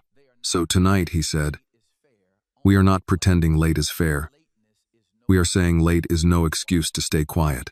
Lillian murmured, "Amen." After the meeting, people did not leave quickly. They stood in circles, exchanging numbers, shaking hands, arguing gently about details. A teenager asked Annie if she was going to college. A retired teacher told her to study law. Alberta Clay insisted Annie take home cookies because skinny girls carrying public burdens need sugar. Annie accepted because refusing would have taken more strength than eating them. Margaret approached while Annie was packing her notebook. "You did well tonight," she said. Annie looked around the hall. "They did. I just opened the door." "No," Margaret said. "You kept it open after someone tried to slam it." Annie did not answer right away. She was still learning how to receive praise without feeling trapped by it. Margaret handed her a printed sheet. The revised fund structure, community board majority, public reporting, protected employee reporting, mobile banking outreach, no minimum balance accounts, fee review, complaint tracking. The wording is plain, as requested. Annie scanned the page. "This is a start." "Yes," Margaret said, "a start." Ruth May came up behind them. "Don't look too pleased, Margaret. We meet again next month." Margaret gave a tired smile. "I assumed as much." "You assumed right." Outside, the night air was warm. People moved toward cars under the church parking lot lights. Annie walked with Lillian toward the ramp, carrying leftover cookies and a folder thick with notes. Richard joined them near the bicycle rack. "May I say something now?" Annie looked at him. "Depends. I'm proud of you." "That's allowed. I'm also proud that you didn't let me sit in front. That was never going to happen." "I know." Lillian looked at Richard. "You survived the back row. Barely. Good for the soul." Annie unlocked her bike. The repaired tire held firm under her hand. She noticed Richard watching but saying nothing. "Thank you for fixing it," she said. "I was trying to be subtle. You sent a man in a tie to inflate a bicycle tire at a church. That is not subtle." Lillian laughed. Richard looked caught and pleased at the same time. Annie wheeled the bike beside them instead of riding off immediately. For once, she did not feel the need to prove she could leave alone. The point had been made. The money had been deposited. The room had listened. The work had begun. At the edge of the parking lot, she looked back at the fellowship hall. Through the windows, she could still see people folding chairs, ordinary people doing ordinary things after saying things that were not ordinary at all. That, Annie thought, was how change probably looked most of the time. Not like thunder, like tired hands stacking chairs after telling the truth. 1 month after Annie Carter first walked into Sterling National Bank with $468, she returned to the Peachtree Avenue branch on a clear Saturday morning. She did not arrive in Richard's black sedan. She did not arrive with lawyers, reporters, or a bank executive waiting at the door. She rode her old bicycle down Peachtree Avenue, the front tire steady now, the bell still unreliable, the same worn sandals moving on the pedals. Her navy jacket was folded in the basket because the morning had turned warm. This time, no one stopped her at the entrance. Caleb Turner stood by the door in his security uniform. When he saw her, he opened the door and gave a small nod. "Morning, Miss Annie." She looked at him. "Morning, Caleb."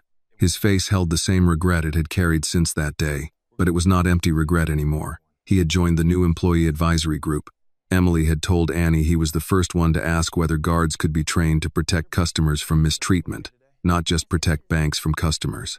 "That tire holding up?" he asked. "So far. If it gives you trouble, I keep a pump in the security closet." Annie smiled. "That's good to know." Inside, the lobby looked almost the same. Same polished floor, same glass offices, same leather chairs, same counter, where Emily Parker now stood helping an elderly man fill out a form. But the air felt different, or maybe Annie did. The place no longer seemed untouchable. It had been forced to explain itself. And buildings, like people, were never quite as powerful after that. A new branch manager stood near the front desk, a black woman in her 40s named Denise Walker. She had been transferred from another branch after Margaret's review began. Denise did not rush at Annie like someone greeting a celebrity. She simply stepped forward with a professional smile. "Good morning, Miss Carter. Let us know if you need anything." "Thank you," Annie said. "I'm just making a small deposit." Denise nodded. Emily's almost free. That was all. No performance, no speech, no apology Annie had not asked for. Annie appreciated it. Rebecca Miles was no longer at the front desk. Annie had heard she had been reassigned to back-office training while the review continued. Mark Reynolds had not returned. His name had disappeared from the office door, from the website, from the branch staff list. But the damage he caused had not disappeared with him, and that was why Annie had come. Emily looked up and saw her. Her face brightened in a way that still seemed a little surprised by its own courage. "Annie," she said, "good to see you." "You too." The elderly man finished signing his form and turned to Annie. He wore a work shirt with paint near the cuff and held a folded deposit envelope in one hand. "You, the young lady from the video?" Annie paused. "Yes, sir." He nodded once. "My granddaughter opened her first account here last week because of that fund. She works at a nail salon. Cash tips. Was scared they'd treat her funny." "How did it go?" She said the teller counted every dollar like it was 100. Annie looked at Emily. Emily looked down, but she was smiling. "That's good," Annie said. "It is," the man answered. "Just wanted you to know." He left before she could think of anything else to say. Annie stepped to the counter and took a small envelope from her canvas bag. This deposit was smaller than the first one. $112 from 2 diner shifts and a Saturday babysitting job for a neighbor. The bills were still worn, still folded, still ordinary. Emily placed the counting tray on the counter. "Would you like me to count it with you?" she asked. "Yes, please." No one laughed. No one sighed. No one looked at the bills as if they had been dragged out of an alley. Emily counted them carefully, confirmed the amount, processed the deposit, and handed Annie the receipt. "Your balance is growing," Emily said, slowly. "That still counts." Annie folded the receipt and put it in her wallet beside the first one. The first receipt was creased now, but she still carried it. The original had stayed taped above her desk until Lillian made her move it away from the window so the sun would not fade it. As Annie turned from the counter, she noticed a framed notice on the wall near the waiting area. It was not large. It did not have her picture. She had insisted on that. The sign read, "The Warren Dollar Fund supports fair access to basic banking for workers, students, seniors, veterans, small business owners, and community members whose money deserves respect in every form it arrives." Below that, in smaller letters, "No customer should have to prove wealth before receiving dignity." Annie stood in front of it for a moment. She thought of Ruth May, who had argued for that last line until Charles Whitcomb stopped trying to soften it. She thought of Earl Patterson, who had opened a new account after receiving a formal apology. She thought of Marisol Vega, whose landscaping business was now part of the fund's first small business banking program. She thought of the church fundraiser money, The coffee cans, the envelopes, the cash tips, the disability checks, the people whose stories had finally been written down instead of waved away. Her phone buzzed. It was a text from Ruth May. "You at the bank? Don't let them put your face on anything." Annie smiled and typed back. "They didn't." The reply came fast. "Good." Faces wrinkle. "Principals better not." Annie shook her head, still smiling. When she stepped outside, Richard was waiting across the street, leaning against Lillian's beige Toyota. He had asked before coming. That mattered too. He wore no tie, just a blue shirt with the sleeves rolled up. He looked less like a billionaire, and more like a father trying to appear casual and failing. Annie crossed at the light, walking her bike beside her. "You followed me again," she said. "I was nearby." That is a polished version of yes. "I'm learning diplomacy." "From who?" "Not Lillian." Annie laughed softly. Clearly, Richard looked toward the bank. "How was it?" "Ordinary." His face changed. He understood the weight of that word. "Good," he said. "Yes, good." They stood by the car while traffic moved around them. A month ago, Annie would have worried about who might see them together, who might ask questions, who might turn her father's name into a door she had not chosen. Now she knew people would talk no matter what. Secrecy had protected some parts of her life, but it had not protected her from being judged. Nothing could protect her from every cruel heart. What she could choose was how much of herself she surrendered to them. Richard opened the passenger door of the Toyota. "Lillian sent me to pick up flour, tea, and something called the right kind of cornmeal." "There is a right kind." She wrote it in capital letters. "Then don't mess it up. I was hoping you'd come supervise." Annie looked at her bicycle. Richard said, "We can put it in the trunk." "The trunk barely closes." "I've been practicing." She gave him a look. "All right," he said. "We can walk it to the store." The grocery was 4 blocks away. They walked side by side, Annie pushing the bike between them and the curb. It was a small thing, walking with him in public, but not small to her. A woman passing by glanced at Richard, then at Annie, then kept moving. No whisper, no camera, just a glance. Annie let it pass. "Dad," she said. "Yes? Do you ever wish we had told people sooner?" Richard took his time. "Sometimes. But then I remember that every year had reasons. Your mother's death, Lillian's fears, my world, your choice, my fear of losing your trust by pushing too hard."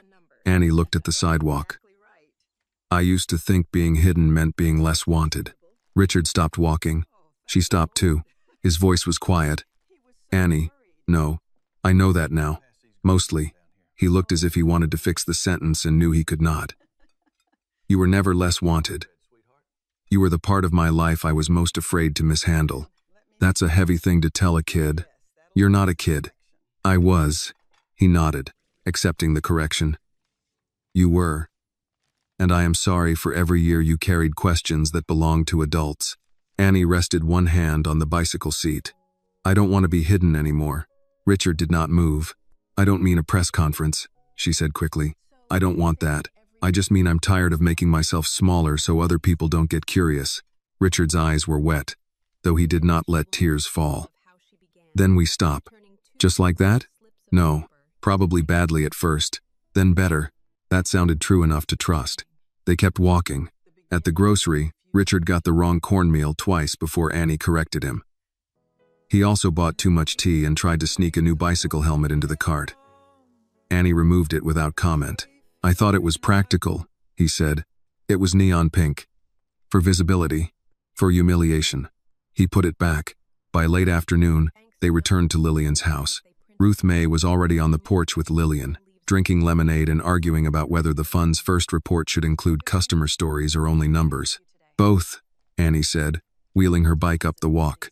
Ruth May pointed at her glass. "See? That's why we keep her."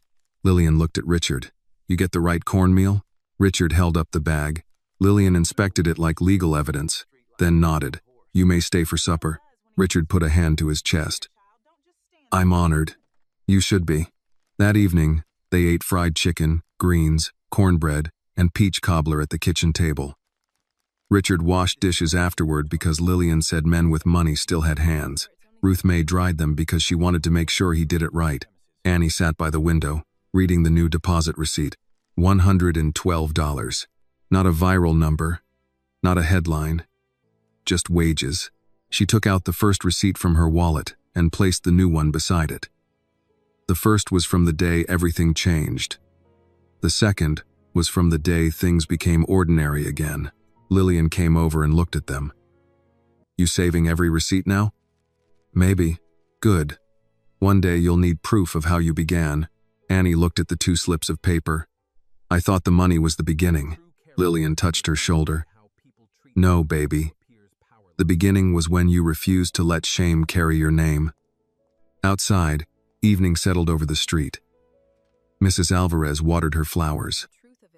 A boy rode a scooter down the sidewalk. Somewhere, a radio played an old song through an open window. The world was not fixed. Annie knew that now more clearly than ever. Mark Reynolds was gone. But men like him did not vanish because one video went viral. Banks did not become fair because they printed a sign. Justice that arrived late still left bruises, but silence had been broken. The next customer with worn dollars would not walk into quite the same room. Annie folded both receipts and placed them in a small envelope. On the front, she wrote one word: beginnings.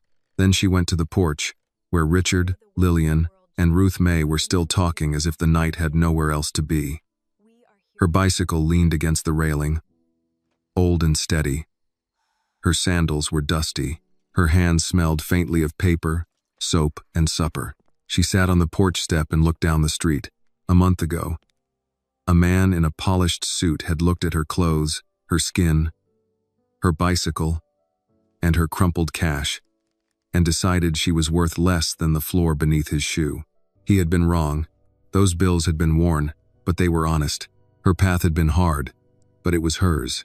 And Annie Carter, daughter of no headline and every person who had ever worked for a dollar that came home folded, knew this much for certain: dignity did not become real because a bank accepted it.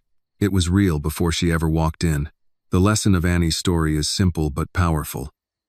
A person's worth should never be measured by their clothes, their skin color, their shoes, or the amount of money in their hands. The crumpled dollars Annie carried were not dirty or worthless. They were proof of honest work, sacrifice, and dignity. Her experience reminds us that true character is revealed in how we treat people who seem to have no power. Respect should never depend on wealth or status. Every person who walks through a door deserves to be seen, heard, and treated with basic human dignity. This video is a work of fiction created with the assistance of artificial intelligence. All characters, events, and situations are not real and do not represent any actual people or true stories. The content is intended for storytelling and emotional illustration only.